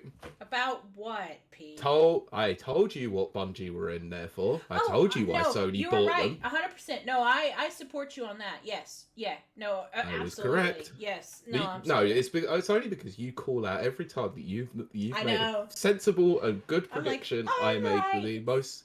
Yeah, I No, made the Pete most was right. sensible prediction He was right. that they were going to go in to head up their live services. Yep. And look what's happening. I mean, it was a logical leap, and it made perfect sense, and Pete was right. Yes. So, according to Bloomberg, and as such, Jason Schreier, like I said, the number of people working on the project has been reduced, partly as a result of Destiny Studios' feedback as to its quality and viability. So this is a quote. Bungie raised questions about the Last of Us multiplayer project's ability to keep players engaged for a long period of time, which led to this reassessment, the Bloomberg report claims. According to the publication, which, while the game has not been cancelled, many of its Yeah. Okay. Yeah. Yep. Yeah, this is where the nail comes in. Yep. Many Stadia of its developers hasn't have been been cancelled. moved to other projects, and a small group remains while Sony re-evaluates its direction. Oof.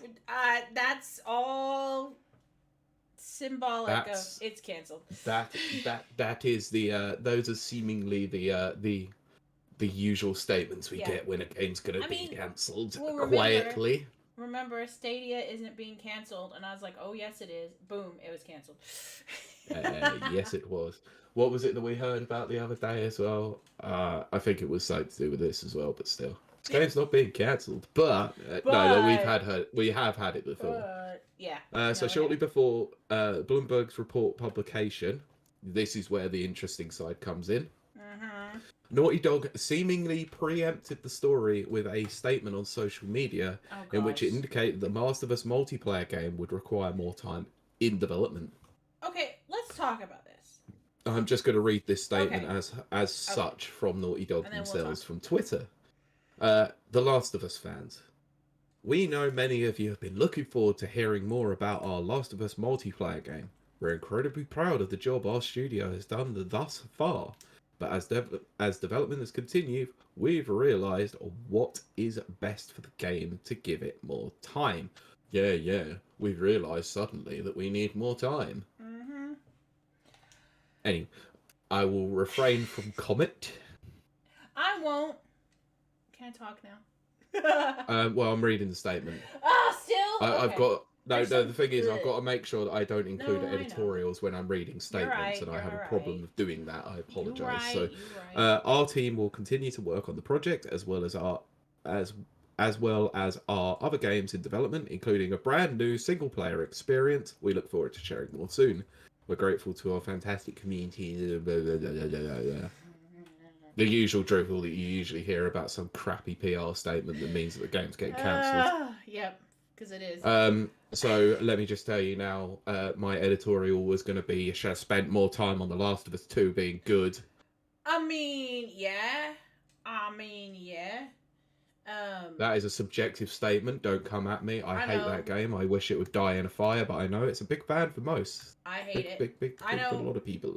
And believe me, like, if you love that game, we still support you. We're not saying that, you're wrong or whatever. No, that's cool. I have an opinion like everyone else. I was going to say, and that opinion is, that game is bad. For me, it's the story is bad. I do think the gameplay itself is improved. But the story, I hate it. And I think it should die in a fire. There's only one good moment in the entire thing, and that is the flashback moment to when Joel and Ellie are actually... Joel and Ellie! That's the thing. Oh no, we literally could do another show. Let's not. We talk about this game so much. But what I wanted to say was this. Like, what would you do in an MMO for Last of Us? That's like Fallout 76, which was a terrible idea. Again, if you love Fallout 76, that's, more power to you, but that's a terrible basis for a game. Like, what would you do? You just make your own little enclave? Go play Rust. I guess so. Like, I mean, to be fair, like I never played the original factions multiplayer from Last of Us. yeah. I heard it was decent. It's decent. It is. It's decent. But I wouldn't. It's not... honestly, without going back and watching videos, I wouldn't know how it actually worked as a multiplayer game. That's what I'm saying. It's not. It's not like. If What anything, are you gonna do? Spend like 12 hours looting stuff and then find one person. See, I was gonna say, if anything, it's closer to was it ODST? I think it was ODST. They had a game mode that was very similar. Okay. I'm a little bit fuzzy on that time period. But I think it was ODST. It might have been Reach. I'm not sure. But Adam Baldwin was one of the voices of the guys in ODST. That was such a good time. He was in Chuck, by the way. But anyway. No. Just so you know, that might come up later. I'm not mentioning the game because I want to talk about it later.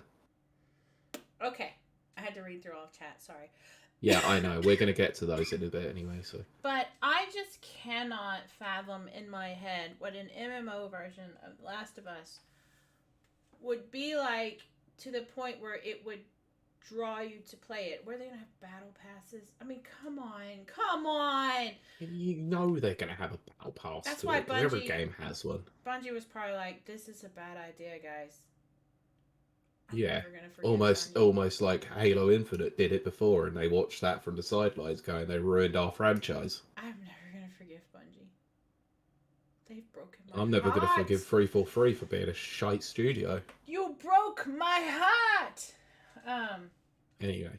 That is a Godfather Part 2 reference. We're getting, trust me, Nana, we're getting to it. Okay. What'd you think of all the PlayStation shit? Oh yeah, I guess we gotta do that, huh? Okay, Pete. What's next on the agenda? The PlayStation Showcase. The biggest thing that happened all this week. And I'll be honest, it was.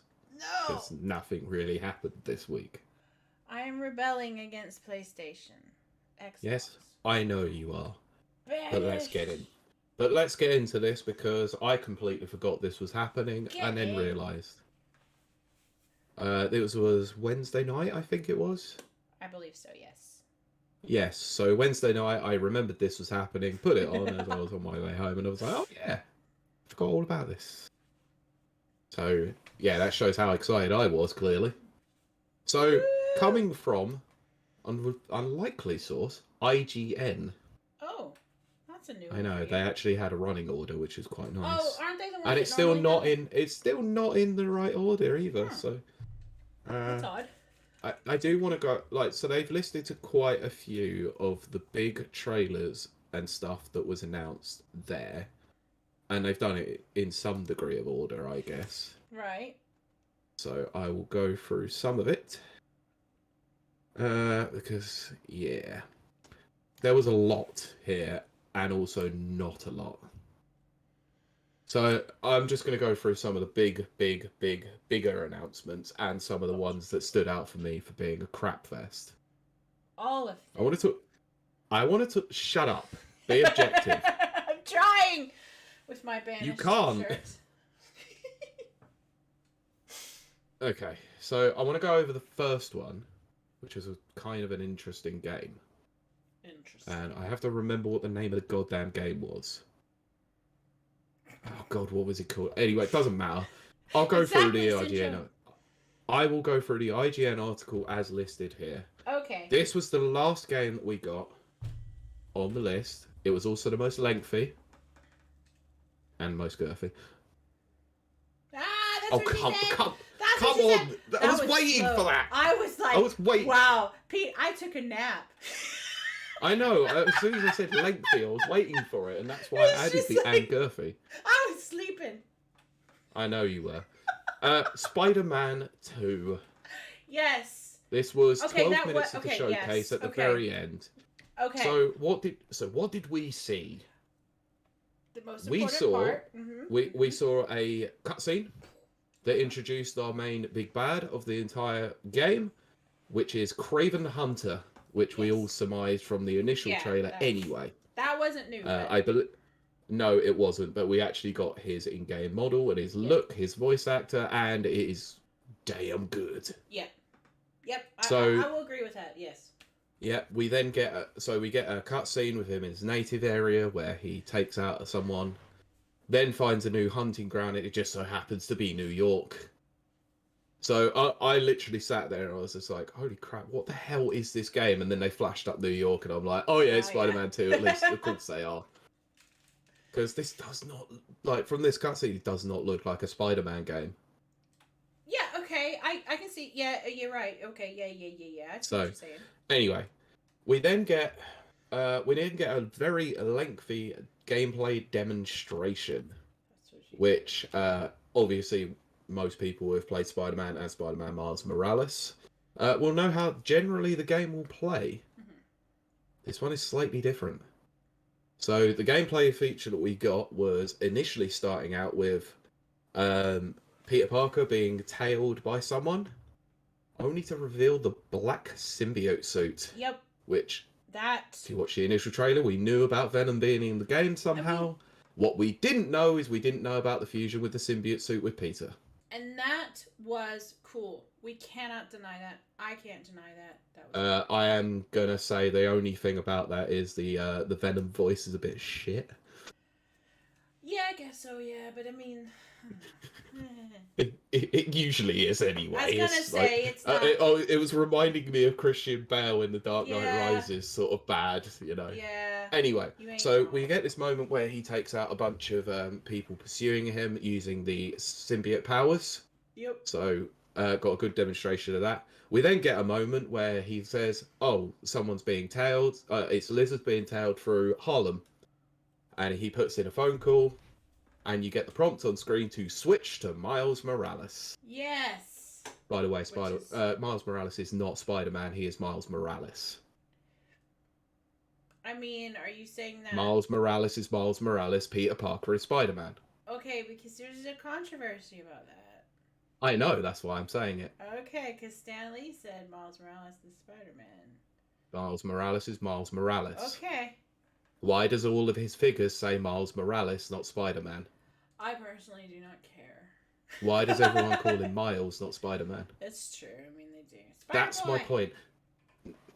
It doesn't matter anyway. We get the switch to Miles Morales, yes. Where we see that he actually has some new Venom powers as well, which is very cool. I mean, that was cool. I can't deny that. So he goes on a tailing mission with Lizard, where we then get the moment with him meeting up with Peter Parker in the black symbiote suit. A chase ensues over I believe it's the Hudson River. Yes. Where you get to see that you can play as both Peter Parker and Miles Morales during this mission, doing various different things. That's what everyone wanted anyway in the Miles Morales add-on, DLC, whatever. The new game, you mean? Yeah, whatever. So it's good to see that, you know, they're giving the fans what they want. Yes. So then we get to the end of that sequence where Lizard has been kind of saved from Kraven. Yeah. Miles, Peter, and Genki, which Genki is Miles' is his Ned, let's say. Yes. Have a moment, they talk, and it reveals that Peter Parker is not quite himself. And that's where the trailer ends. Yeah. This was fantastic, by the way. This is a great bookend to this entire thing. It's the only one. And it makes me even more excited about Spider-Man 2 because I was already there. I mean, yeah. Like, I'm not. Well, that's because I played Spider-Man and Miles Morales back to back and absolutely loved the hell out of them. Yeah, I did. I remember that. I went back and played Spider-Man after I played Miles Morales, and I loved Yep. both of those games, despite initially hating Spider-Man. Yeah. No, So it's yeah, good. I will play it when it's on PC. yeah, I'm actually quite tempted to wait till the PC version, if I'm honest. Yeah. Now that I can. Yeah. It's true. Anyway, so I'm gonna go over this next one. Now, I hated the fact that this got rumored beforehand, but I also didn't believe the rumors. So let Okay. me set a scene for you. I'm walking home. I've just got home. I'm doing stuff out in the garden, Doing stuff. clearing my bins, to go and take them to the curb, Yes. your usual stuff. And a trailer starts out that looks a bit weird. Starts out with some ants that are crawling around, and an ant gets destroyed by something that then moves into another area, and a snake that gets absolutely yeeted by a crocodile. Yep. And you go through a swamp. And it's Metal Gear Solid 3 Remake. So, Yeah. but it's not called Metal Gear Solid 3 Snake Eater. It is called Metal Gear Solid Delta Snake Eater. That was a bait and switch in the most literal sense of the word. Unless I missed something, it felt like a bait and switch. I mean, I was happy. I tell you now, I knew what this was the minute the bird flew through the fence. Was it something I missed? Is there like a Easter egg or a... No, it's because... Obviously, because you have a lot of forest in Metal Gear Solid 3. It's because I've played Metal Gear Solid 3 so many goddamn times. I've definitely played it once. You have a lot of jungle areas, a lot of swamps, and a lot of stuff like that are then broken up by these random outposts, which most of them are fenced.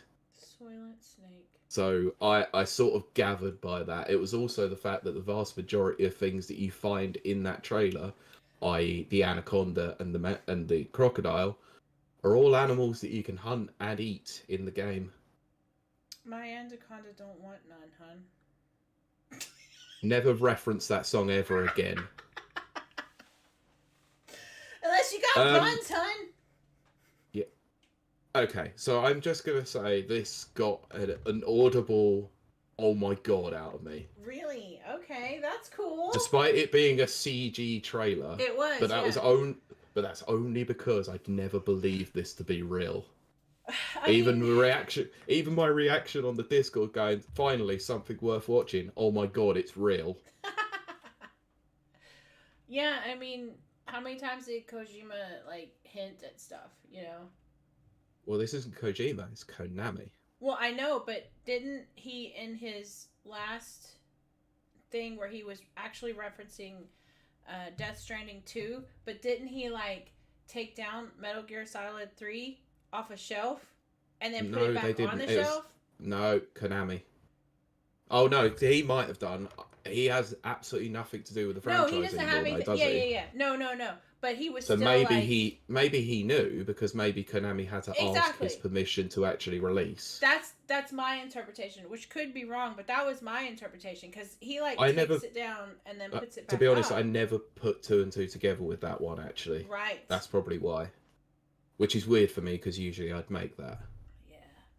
Or I just. But anyway, so as a result of that, we did also get the fact that the previous games that had been delisted from stores are now being relisted in stores as the Metal Gear Solid Master Collection Volume 1. Yeah, which is cool. So that is Metal Gear Solid 1, 2, 3, and Metal Gear 1 and 2. Right. Yeah, that is so weird, but yeah. So, I mean, that's good. Yeah. I'm happy for the fans. Hold up. Oh, goodness. It's not. Oh, dear.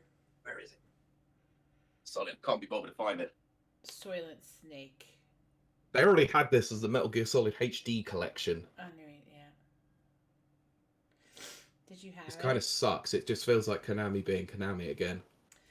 Probably. Also, Konami has so many games on Amazon Fire Stick. Yeah, probably. Capcom does this one. Okay. Yes. Right. I'm going to say that we had a couple of moments of Lion Jim Ryan I can't coming out and talking to us. I'm rebelling. really did not want to listen to Lion Ryan. But he did announce that PlayStation got 2 new pieces of hardware coming.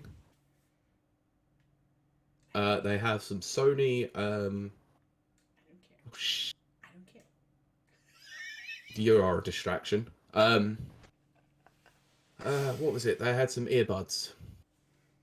So 3D audio earbuds. So this goes alongside the headset that was announced when the PlayStation 5 first came out. Don't care because they're inner earbuds. I'm not interested in those. The one that seems to have gotten the most fervor was Project Q. Yes. Which I'll be honest, let me say what it is. It's a streaming device. Yes. It has an 8-inch screen. That's what she said. And it's due to come out later on this year. There will be more details later on this year. Essentially what this is, it's a screen in the middle with 2 halves of a DualSense controller put either side of it. Oh, what does that sound like, Pete? It looks like crap, that's what it looks like.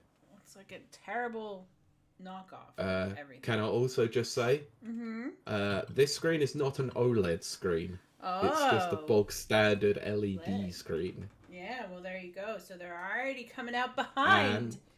And it's not actually a streaming device, technically. Right.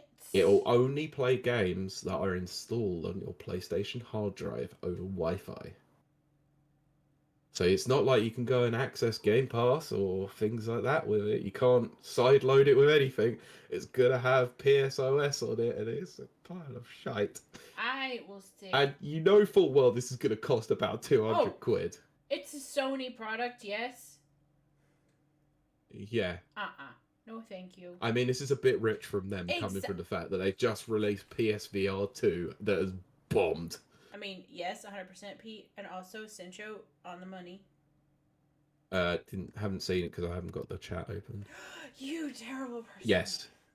No, it's because I've got an article open that I'm reading. Know. Shut up.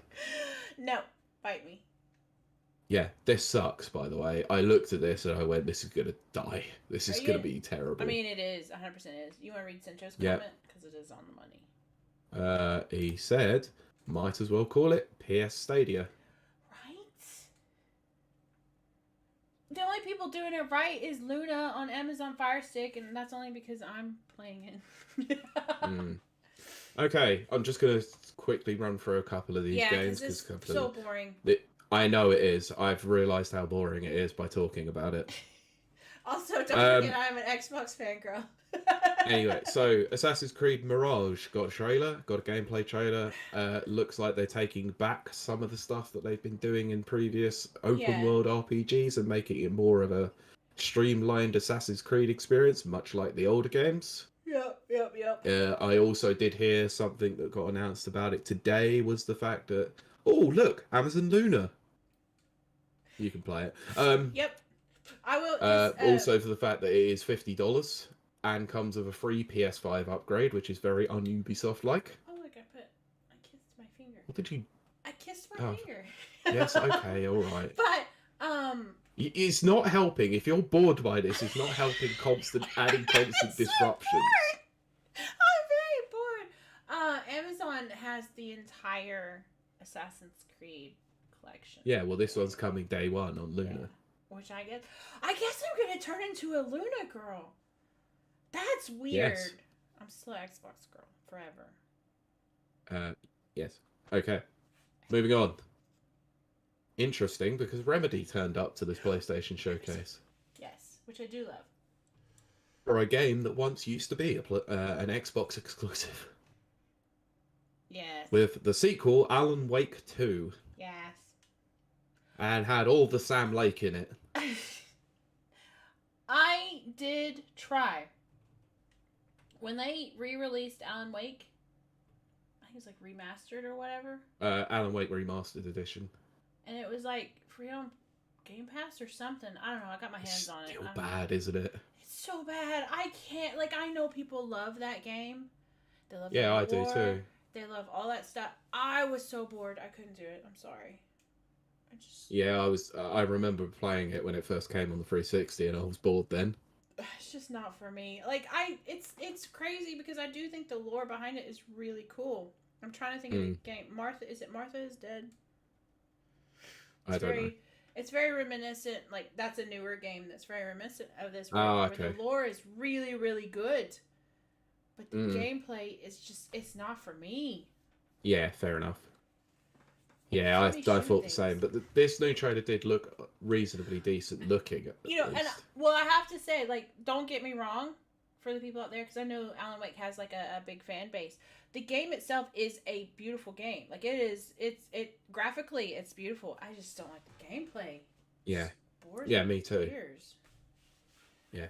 Anyway, next game, Final Fantasy 16. We've seen a lot of Final Yay! Fantasy 16 already. Yes, we Um, have. I think I'm gonna be honest here. I Martha's dead. Yeah. I did not really care about Final Fantasy 16 that much I. until this trailer. Oh, Pete. Okay. Damn, this game looks good. I mean, it always looks good, but oh yeah, because you're kind of No, into I mean it. RPGs now, right?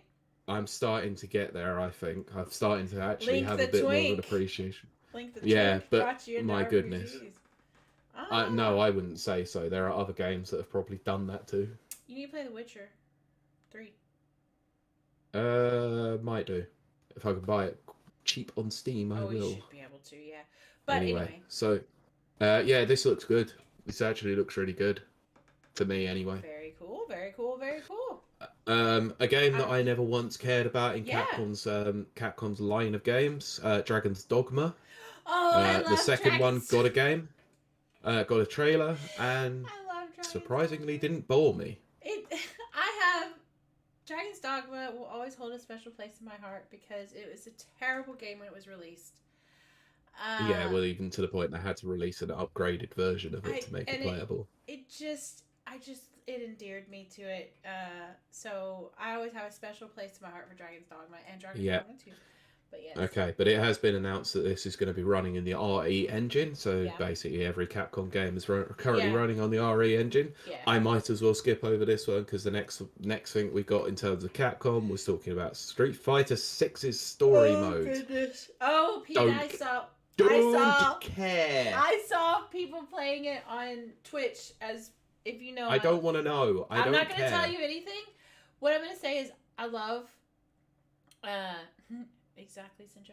I love watching Twitch streamers because they play games that I'm never going to play. I'm never going to play Street Fighter 6 story mode.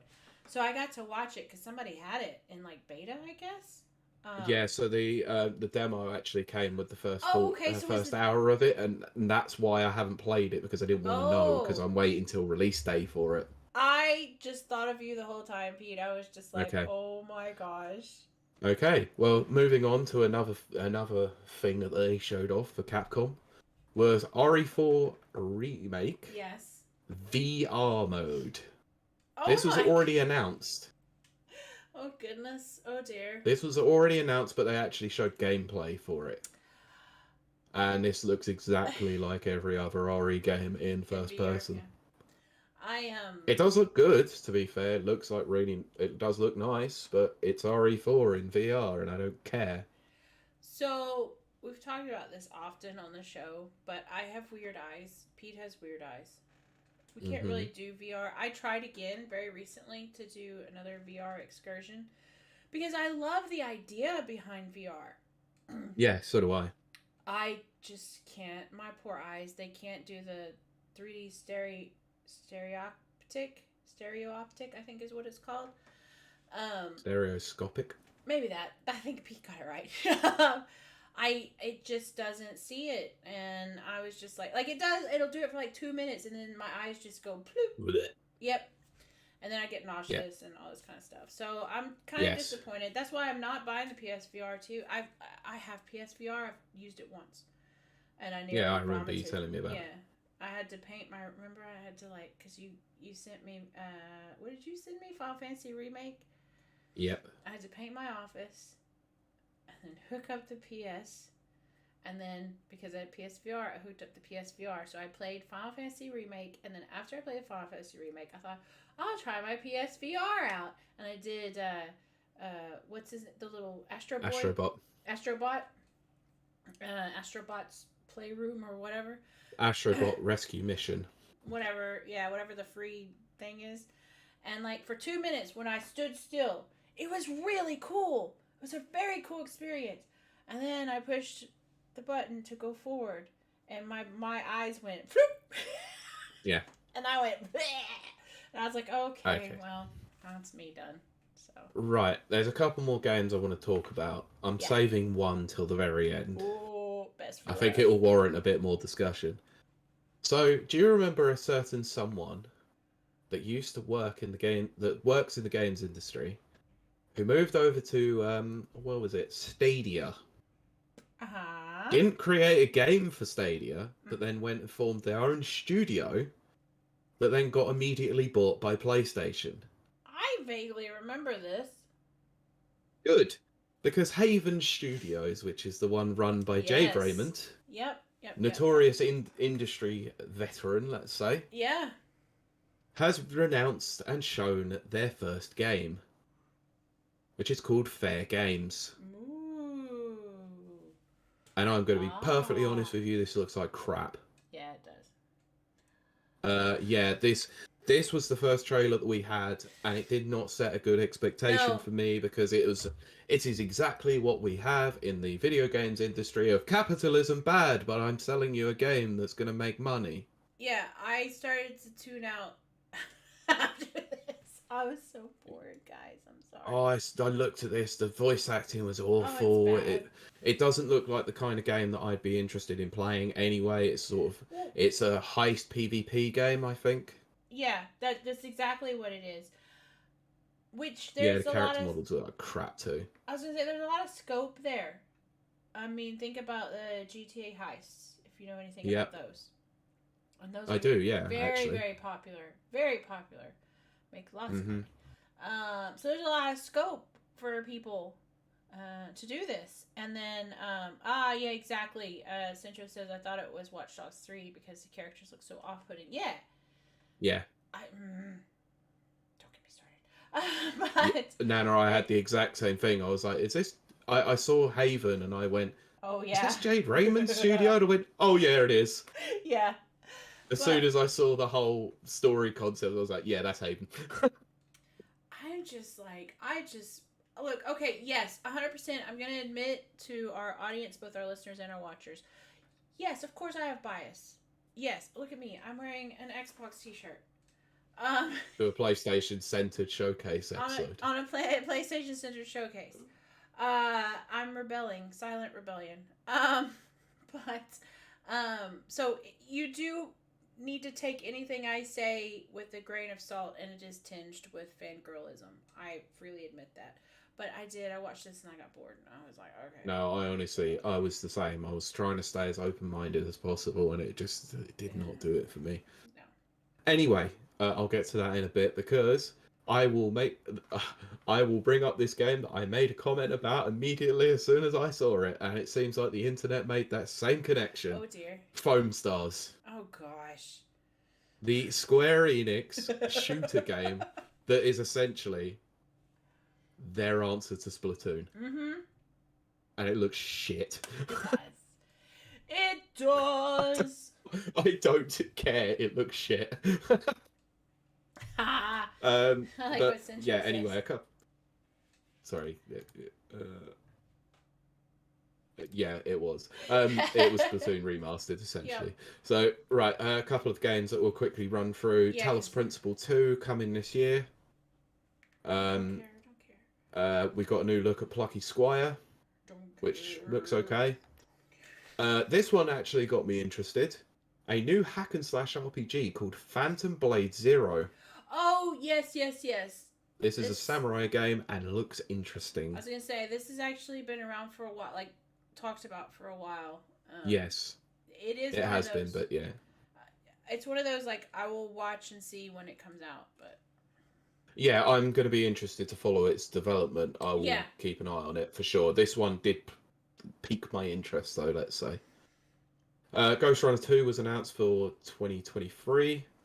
Helldivers 2 got announced, so that's a weird one, because that's a 2015 game, Helldivers. Yeah, I was gonna say, that's like, wow, I was writing for a whole different publication back then.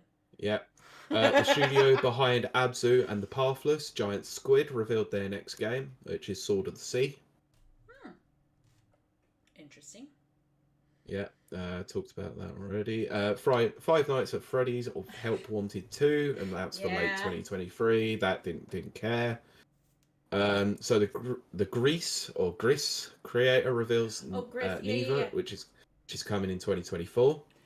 Which that could be good. That could be. It could be good, yeah. Title for the best named game in this entire showcase goes to Cat Quest: Pirates of the Caribbean. So terrible. It's coming next year. I'm not even saying anything about that. I watched Interview with the Vampire today. Not the TV show, the movie. And all I could think of was, what's his face? Puss in Boots was the guy. Antonio Banderas. And I was just like, Puss in Boots. That's all I could think fine. about. That's it.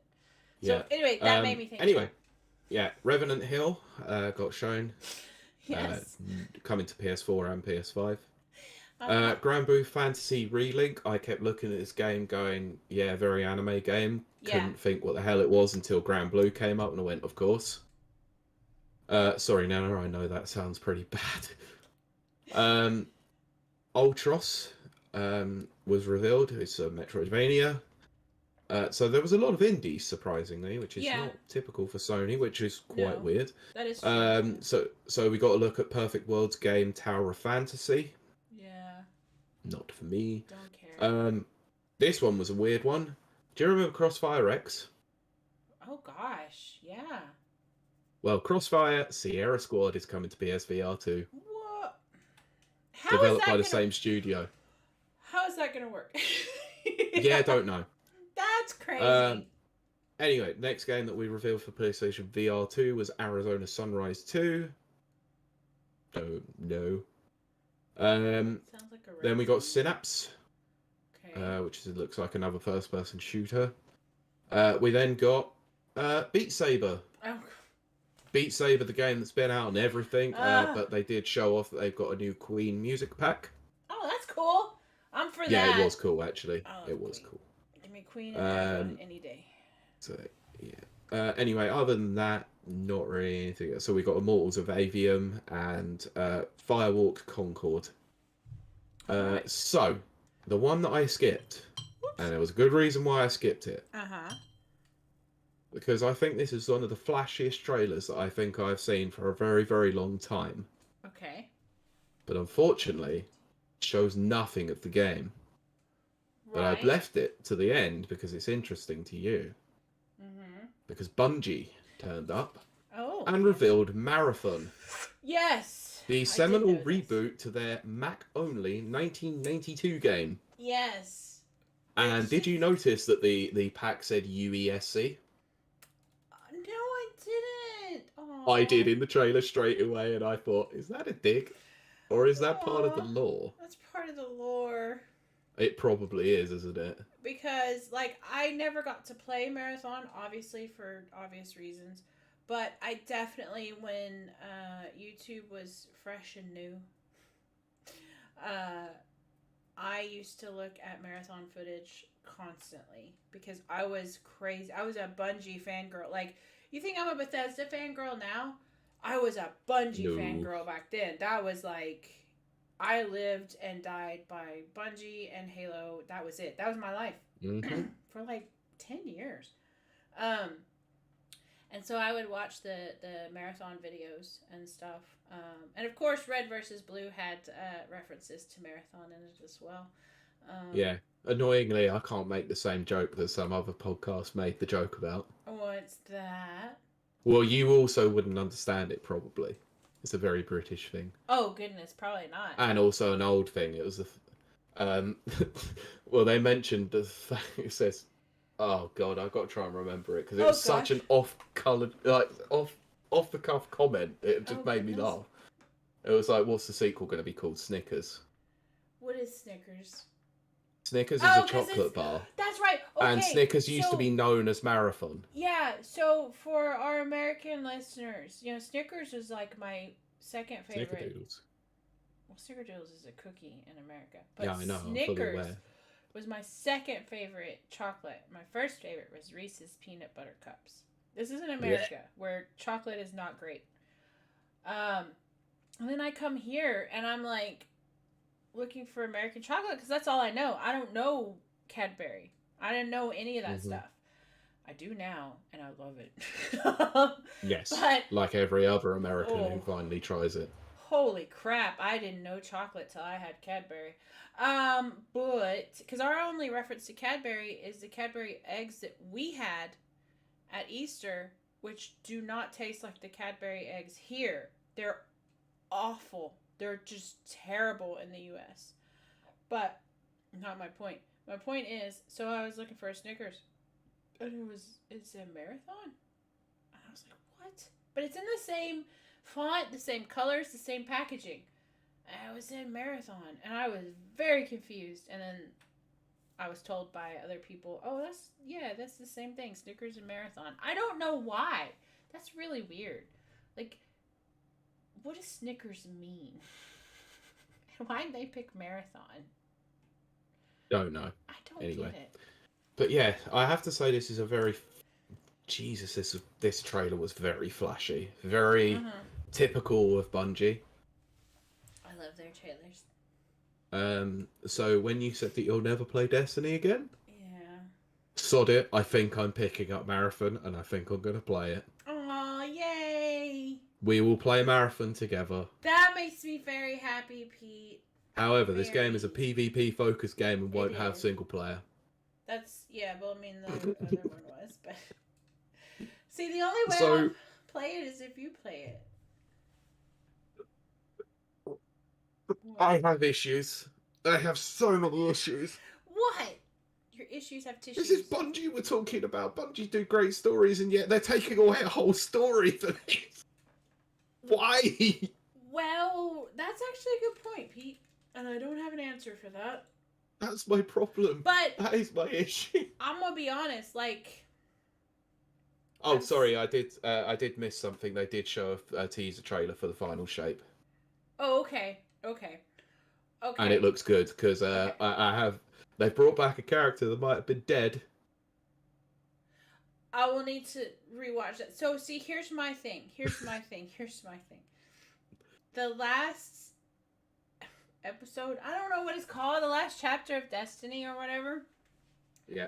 Was probably the weakest one, in my opinion, which doesn't mean a hill of beans, but it was the weakest one. It didn't make sense. It didn't make sense narratively, and then they threw pirates in there at some point, and cyberpunky stuff. It's all very neon. Yes, which I love neon, don't get me wrong. Like, I love the aesthetics of it, but I was confused how it all fit together and stuff. And, sorry, I got distracted by chat. So I know. I didn't feel like I didn't not download Destiny because I didn't want to, because I was sad or whatever. It was because I kept waiting for the story to grab me. I'm saying this, I have a review I need to write.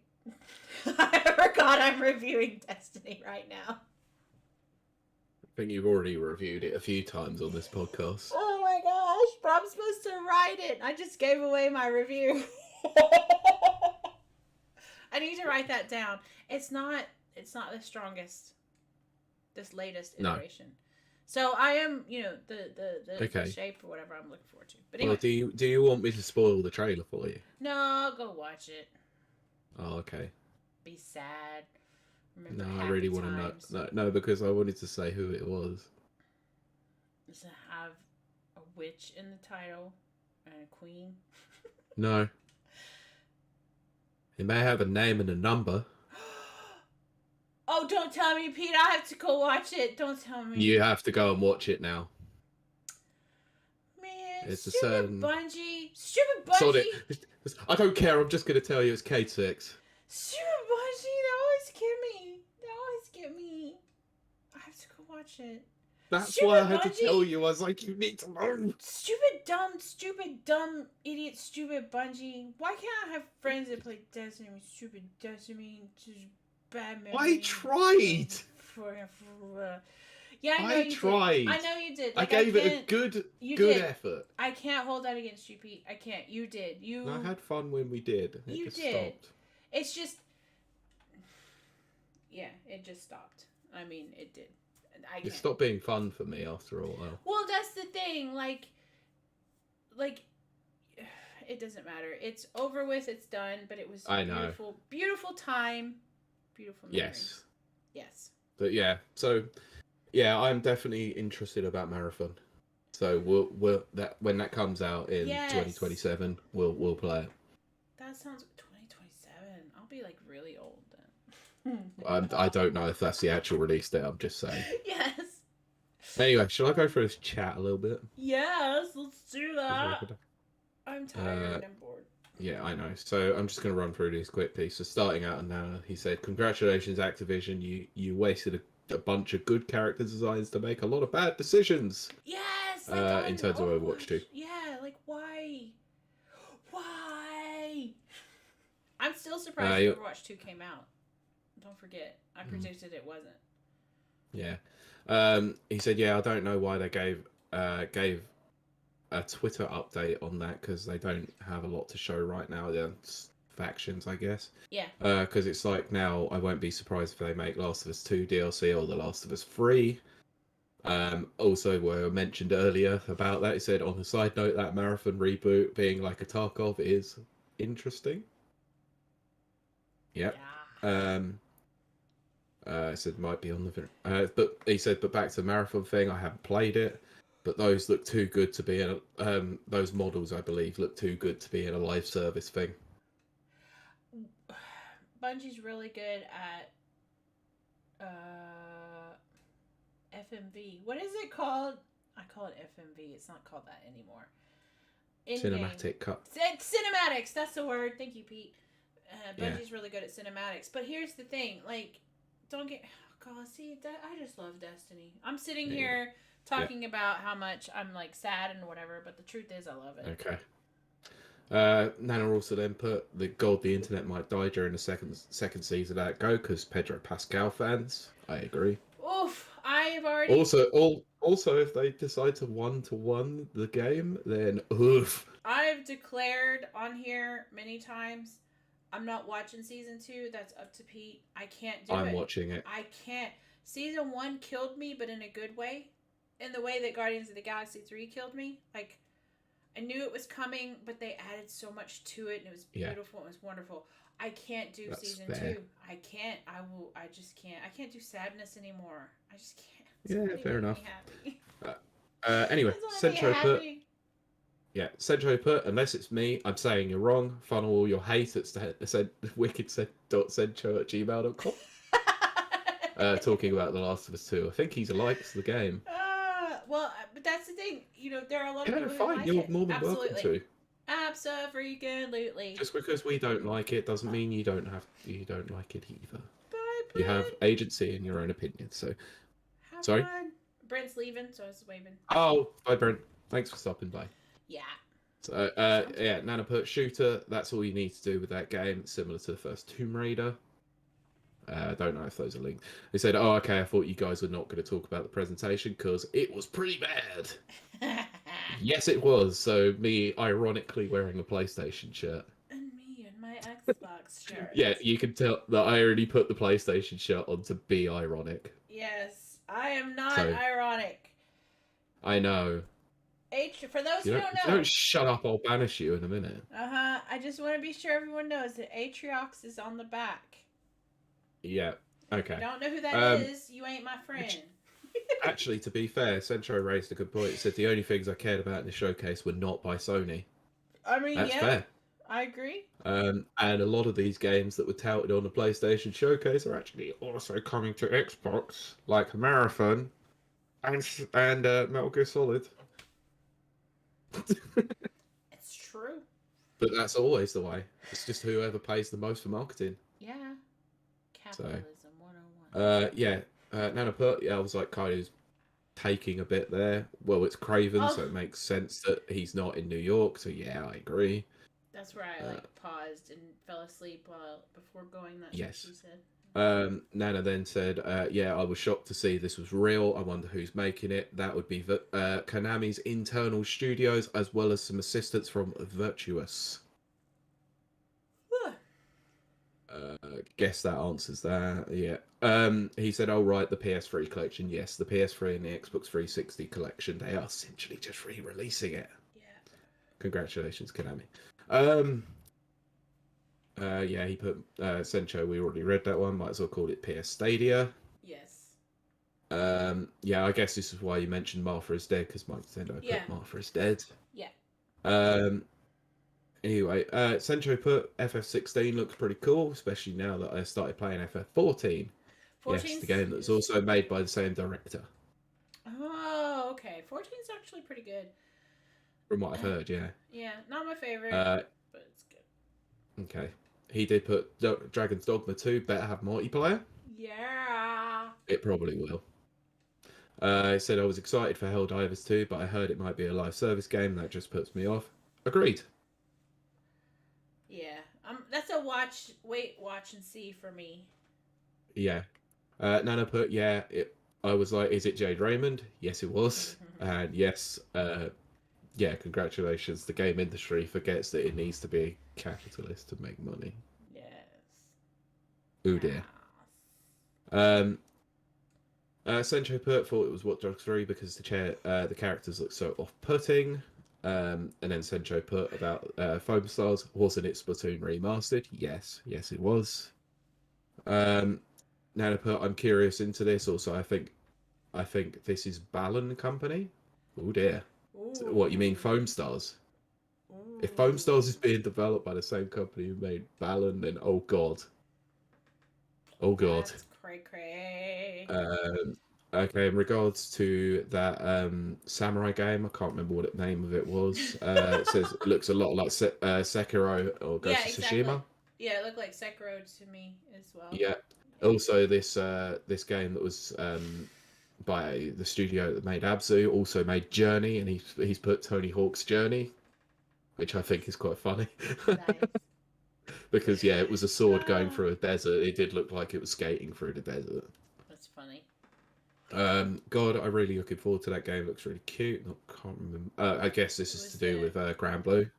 Yeah. I said, yeah, I get it. I kind of just want this game to come out because I think Relink has been in development since I think Grand Blue Fantasy Versus was announced.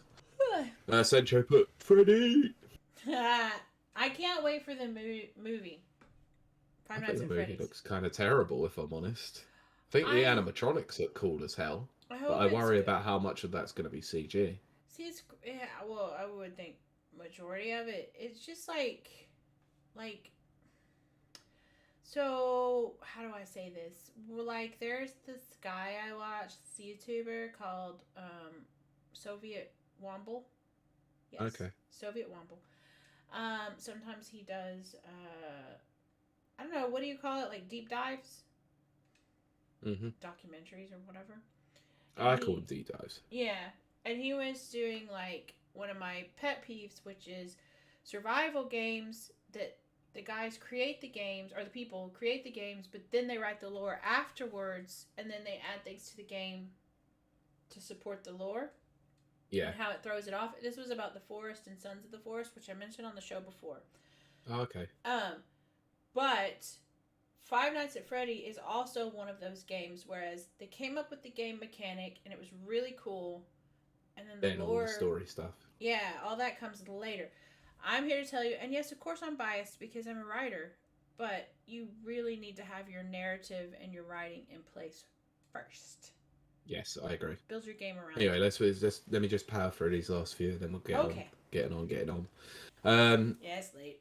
Nana put again, those designs look too good to be in a Tarkov like. Obviously about Marathon. Yeah. Sencho put shady. Destiny story is pretty generic in general, in my opinion. I mean, it's got moments.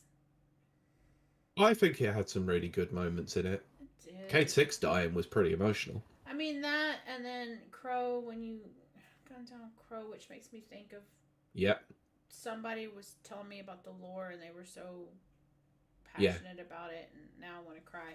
But anyway, keep Yeah, going, Pete. Okay, so 10 out of 10, yeah? Yeah. Yes. Then Sencho put, I think that was about the Fallout 76 multiplayer. No, might be wrong. Anyway, sent me all the hate, I'll tank it. There you go. I think he means send me all the hate, I'll tank it. Yeah. I will have to let you know something after the show, by the way. Who, me? Planning stuff. Okay. We'll get to that. Okay. So, yeah. Anyway, that's the comments. Thanks, That's everyone. comments. We'll wrap up the show because we are running a long time.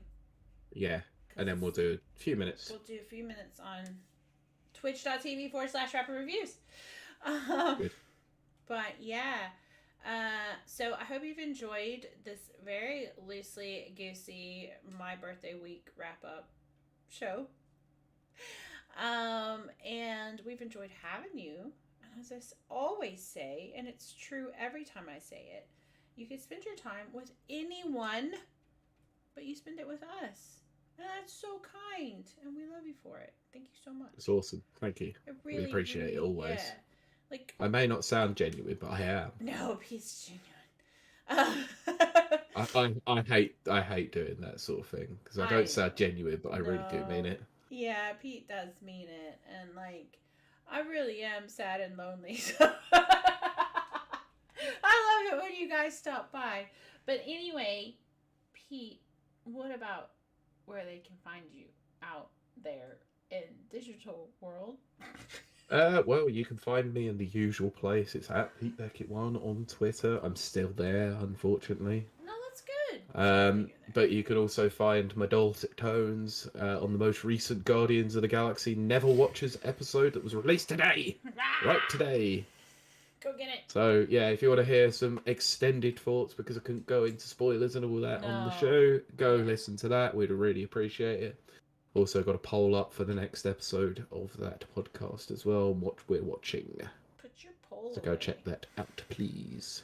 But yeah, if you want to get in contact with the show as well, you can do so on the Rapid Reviews Radio Twitter, or Radio Pod, or at podcast at rapidreviewsuk.com.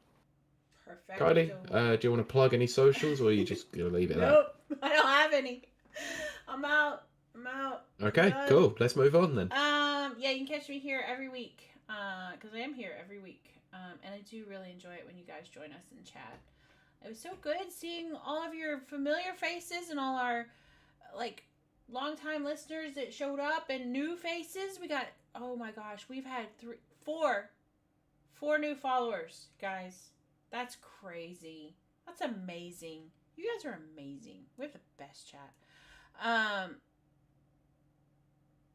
Right? Okay. I have just added something to the chat. Yeah, I see that. Some very loyal followers may have just been modded. Okay. We've got 2 new mods in chat. That's awesome. Ooh, yeah, it means they can actually monitor the chat whilst I'm not. Yeah, they can also do polls and stuff, because I'm too And lazy. that too.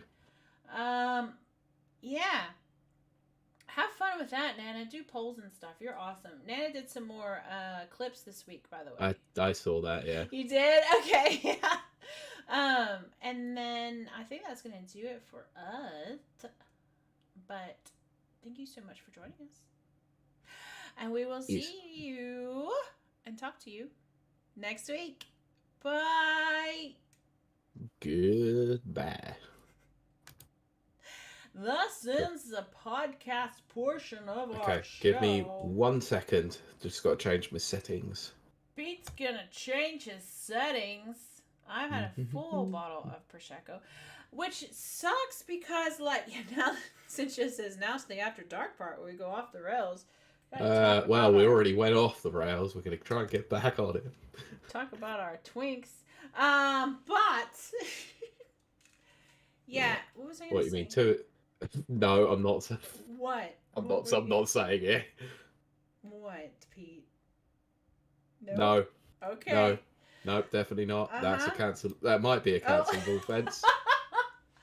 Oh goodness. Well, everyone at the gym now knows that I'm looking for anyone under 5'10" who's a geek and So, smart. so essentially everyone then. Well, yeah, it is Ireland. You remember I've been to Ireland now. Yeah, there's like no one over 5'10". Anyone that's over 5'10" is usually not Irish. So.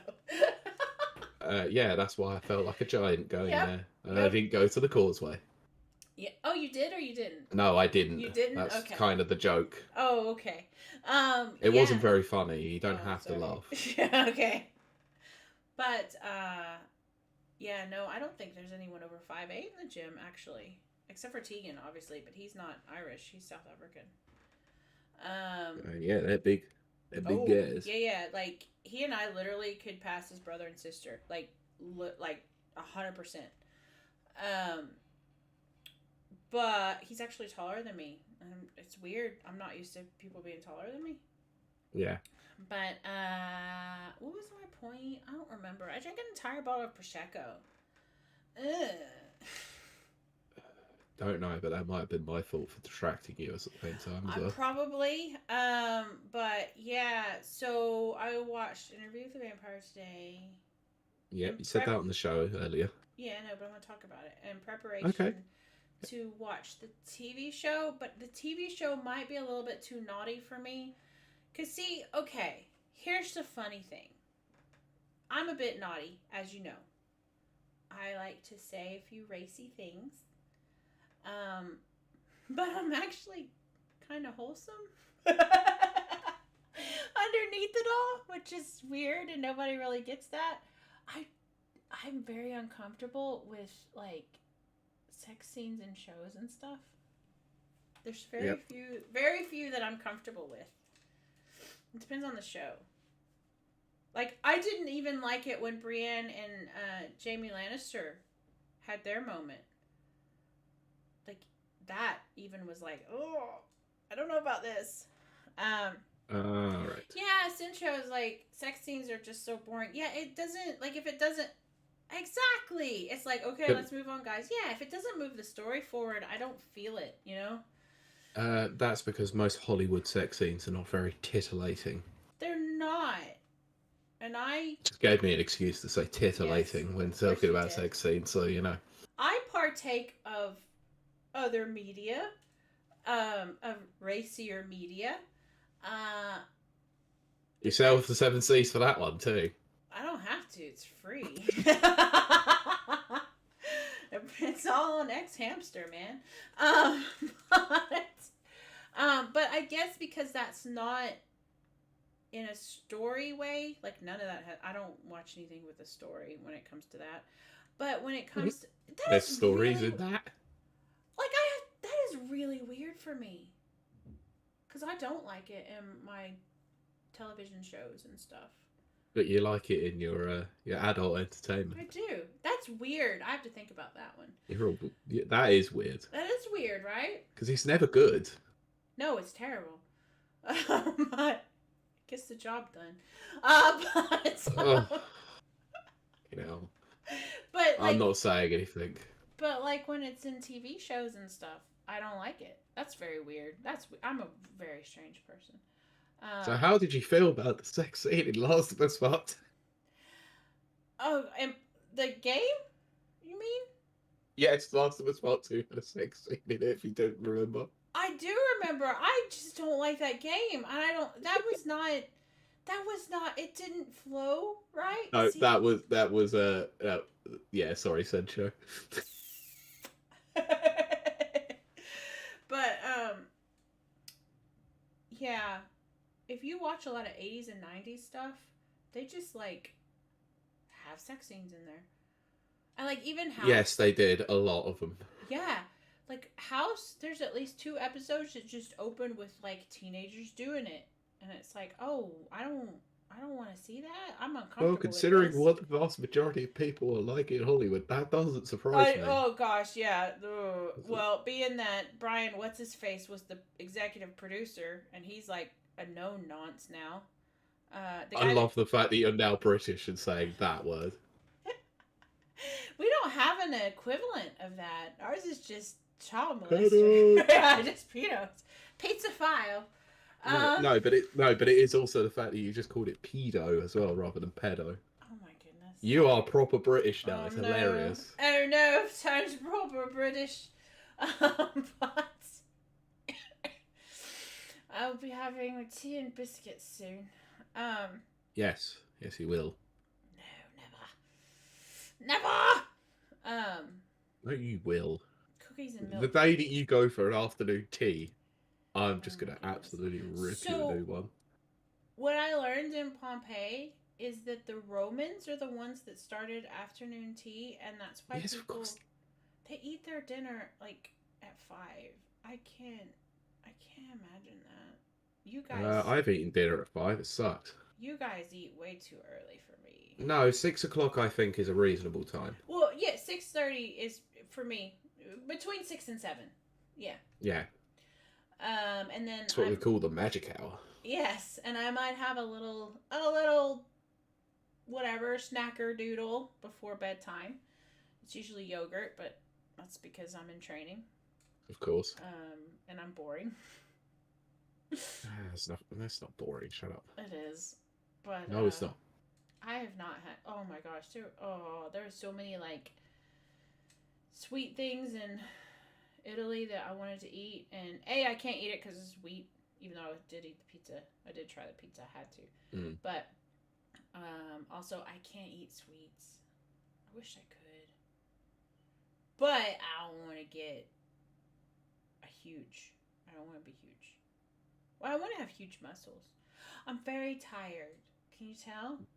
I sleep. Really? A little bit sleepy. Just a little bit. But this week has been insane. I'm glad it's over with, even if this is the first day of the week for me because it's Sunday.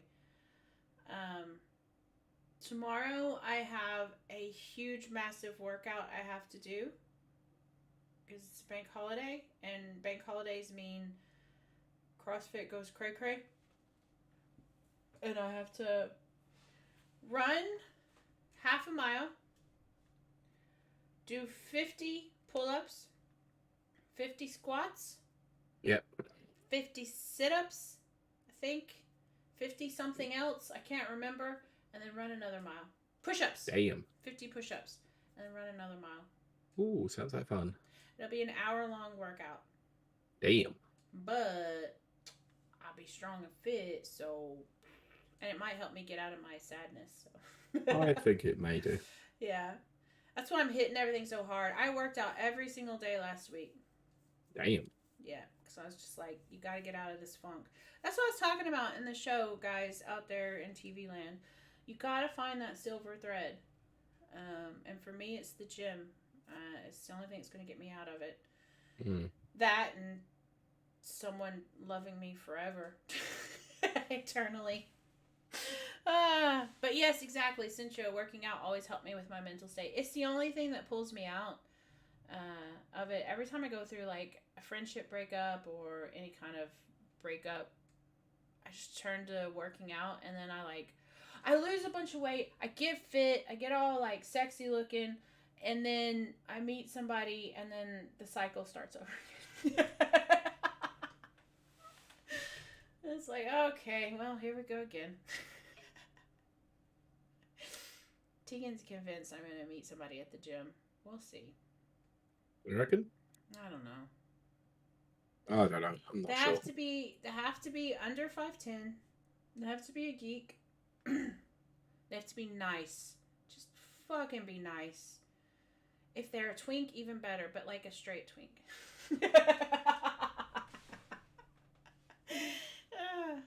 Oh my gosh, so like yesterday, we were working out.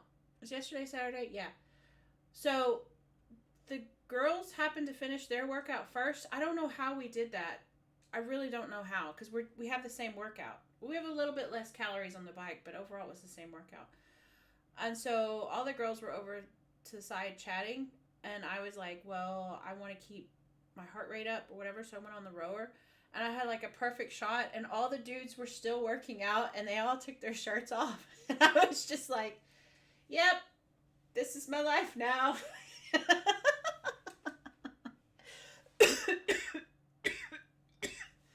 It's exactly. Sencho says, be nice. Quote, be nice. It seems like the simplest thing, but is actually absolute hardest to find these days. It's so hard because when you meet a person, and I mean this in generally. I don't mean like, no, just in general. You don't know anything about that person.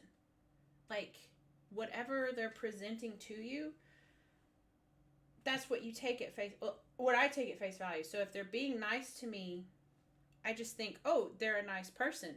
And then you get to know them, and they may not be a nice person. I mean, maybe this is normal. I don't know. This is normal. It's Is supposed it? so a person will not be their true self until roughly about 6 months into any relationship, which is why most relationships fall apart after 6 months. That's insane to me. I'm like, I only know how to be. This is why sometimes I'm glad I'm autistic. But that's why it's better to be that way, because at least you're genuine. Oh yeah, like I wouldn't even know how to not be like this. Mm. Like I wouldn't know how to fake it to make it. You know what I mean? Like Fake it till you make it. yeah, like the only person I ever met on dating apps or whatever was Callum, who I've talked about many times for many years. Yes. But I think it's because it just messed me up so much. That's the only person I ever met on a dating app, and I was 100%. I didn't know that I was just me, you know. And then a year later, I find out, oh, he was not himself. Yeah. I just don't. I don't. That's just. It breaks my brain. I just don't get it. So like, I'm out there looking for. I just want a nice guy. I don't care. I don't care about this whole alpha male BS crap. Just be nice, and like, if you give money to poor people, I'll just worship you forever.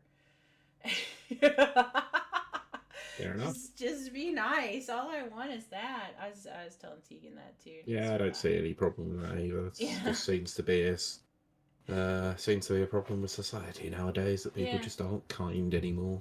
No, I'll take whatever. Either that or they just weren't kind anyway. And I mean, maybe that's it. Thinking so. Maybe that's it. But I'm just like, whatever the fuck society calls a beta male, okay. I'd rather be that. That's what I want. You know? I don't care. Call me a cuck if you want. I don't care. What? Because I treat people with respect and decency. Yeah, exactly. Fine. Yeah, whatever. I'll take that. Oh, I have a laugh and a joke with people, but you know. So this comes back to something about over the weekend. Mm-hmm. I was at a birthday party with Rach and a few people, and obviously one of our friends is a gay guy. Right, okay. And I was making some of the most inappropriate jokes to him, yes. And he was laughing about them. Absolutely. And we had quite a frank and interesting conversation about society and how, you know, how he feels as a gay man, that things have gone a bit too far to some degree. You know, I was just saying that we having an honest conversation with people, you know, that are away from the Twitter space, let's say, just makes you realise that Twitter isn't actually real. Like most of the people on there are NPCs. Well, now that I've been off Twitter for a full month, I kind of like it. I mean, I was only on Twitter for one reason. That reason disappeared, and I don't miss it. I don't miss Twitter. I miss the person. Yeah, honestly, I don't miss it either. I just don't. Sencho says, I'm so messed up. I think exactly that, Pete. Nobody was kind in the first place, and just the discipline not to show it went away. Oh, that's an interesting take. Twitter's just humanity unhinged. I gotta say, I don't miss it. No, I'll be honest with you. I think the person. I think the problem is that the internet has enabled a lot of people to live vicariously the life that they think they want to live, i.e., a keyboard warrior. Oh, right, yeah. And they don't have a filter on social media because they think there's going to be no repercussions to what's being said. There's that, and there's the fact that, like, someone like me, like, okay, yes, I can be a badass, and I can, like, if you're being a dick, I will fucking tell you straight to your face you're being a dick. But, having said that, I don't live in, like, a rage cycle. Like, people are always angry. there's more to life than just being angry and sad and stuff, you know? Yeah. Like, I would rather be optimistic and happy and see the positives in life. And I get that that can be kind of, you know, not realistic. I get that there's Yeah. sad things in life too. But I'd Hmm. rather be, you know, optimistic and laughing and joking rather than just freaking angry all the time and just rage cycle 24/7. I don't miss Mm. that part at all. Yeah, I don't either. Oof. Dude, I don't miss that side, which is why I tend not to go on Twitter as much these Yeah, days. no, I like I said, a full month Eventually, and I'm I just don't. gonna I just don't. completely eat that account eventually. Yeah, I mean, I know that we need the rapper reviews No, I'm keeping it account. for that, but I won't Yeah. be using it for anything other than posting the episodes. Yeah, no, I don't. I just I don't even want a social media account anymore. I don't have really have any, and yeah, Centro says Twitter is just a place where all the bad things that affect people a lot are concentrated. Concentrated, that's what it is. It's just concentrated rage. So it's just a matter of time until you read something that ticks you off and you join the mess. See, that's what I was experiencing. I was on Twitter because I wanted to check up on one person. That was the only reason I was on Twitter. But my feed was just full of suggested posts or whatever, you know, and I had to switch to the other feed, which is just the people you follow type Yeah. thing, because it was like I'd be scrolling along looking at what I thought was my people, and all of a sudden I'd start getting angry and angry and angry, and I'd Yeah. like look up and I'd be like, oh crap, I'm on the suggested side, and I'd have to flip it because I was like, why am I feeling so angry? It's like they do that on purpose, and I But to don't. be fair, like Life's even too short people for I that. follow post stuff that make me annoyed. Well, And I'm see, just like, I can't deal with that yeah, anymore. when that started happening with me, I had to start hiding people. I did. Look, I've been honest. I've started unfollowing people, and I made it aware a couple of weeks ago. You post anything political on there, I'm just gonna get rid. I don't want to know. Like, Look, I'd much rather go through life not knowing what people's personal politics well, are and actually just have a conversation about life. that's the thing. Like, there's so much more to like. Okay, like politics used to be one of my favorite subjects, but it's not the rage baiting side of politics. The Mm, philosophy side and just the way politics works. I love that. But it's very unemotional for me. I just love to talk about it. yeah. But then in the last 10 years or whatever, it's 2016, uh people started just being like angry. And like my sister, one of my older sisters, before I left, when I was back in Texas, I don't know what I said, something very benign, probably like universal health care would be great, and she's like, I ain't listening to no Democrat. And I was like, what? What's going on? And she's like, yeah, you don't know nothing. You ain't this and you ain't that. And I'm like, you're my sister. What is going on? What world have I entered? And I was just so uncomfortable. I just went completely mute and just was like, okay. And then I moved here. Yeah. But yeah, it's like, no, when politics gets so bad that you start dividing families, Yeah, I ain't it's what into it. Sanchez just put, tribalism and extremism. Yeah, no, I'm not for that. No, I'm too. No, that's what you find on Twitter as well, is Mhm. you find that you're either going to get someone who's incredibly left-wing or incredibly right-wing. I am far too much of an individual. I know Yeah. what I stand for. I know what I believe in. I'm not going to shove it in people's faces, but I'm also not going to join in just because the whole vibe or the whole tribe believes one thing. Nah, No, question everything. Question that's everything. why but that is why I don't talk about my personal politics on this, because I don't want people to know what it is, because it's not important. Well, I mean, my politics are quite evident just in my daily. Like, you can tell. Like, you'd be an idiot not to figure out what I am. Yeah, But like, to be honest with you, certain podcasts I follow, you know what side of the stand I mhm. sit on as well, Yeah, I mean, but which is that's why I kind of don't make that obvious. well, that's kind of my thing. Like, I'm so it's so I what is it? Wear my heart on my sleeve or whatever the Yeah, frickin' saying yeah, is. that's the term. Yeah, I'm so like there, like you can just tell what my politics are, but I don't go around going, equal, universal income for all. Even though I do believe it, but I don't go around saying that. I don't go around because it's like, why? I'm not courting. I don't want fights and conflicts, and I don't want that. I just want to have fun and No, have a good time. That's no, all I I'd want. rather just talk about video games and debate those Exactly. instead. Although I do like talking politics and video games as well, but not to To the some, point where it makes people angry. Like I'm no, just but this not. is the problem: is I think that there is a certain degree of people who can't make that separation. Yeah. You can talk about politics in video games, but it's when you start talking about politics to do with video games. I think that's where the difference is. Yeah. Like, Yeah. I mean, even though I'd done it technically to some degree earlier on by criticizing Jake Well, Raymond, it was well, like, well, but but I'm assessing a trailer, and I can clearly tell that you're wearing your political sleeve, your political heart on yeah. your sleeve with that one. And to be fair, I'm not a big proponent of socialism. I'm just gonna say it. See, and I am, and look, me and Pete get along. Yeah, And people are always like, "How can you be rich and also be a socialist?" It's like I'm 100%. I give most of my income away. yeah. But I do. that look, just because you think that doesn't mean that I agree Right. with you. I Yeah, and like, disagree with you yeah, vehemently on and it. that's fine. But we Like just don't that's talk about it. We're just like, exactly, what's the point in keep bringing it up? We exactly, are so much more than our political leanings. 100%. We are human beings. We have emotions. We have thoughts. We have things that might go against the grain. Yep. But that doesn't make us bad people. What No. makes you a bad person is being Hitler, Yes, we can all agree that Hitler was a bad person. That's even the though he theme liked of this. dogs Even and though was a he was, vegetarian. it's But very that also nice. doesn't mean that all vegetarians are Nazis either.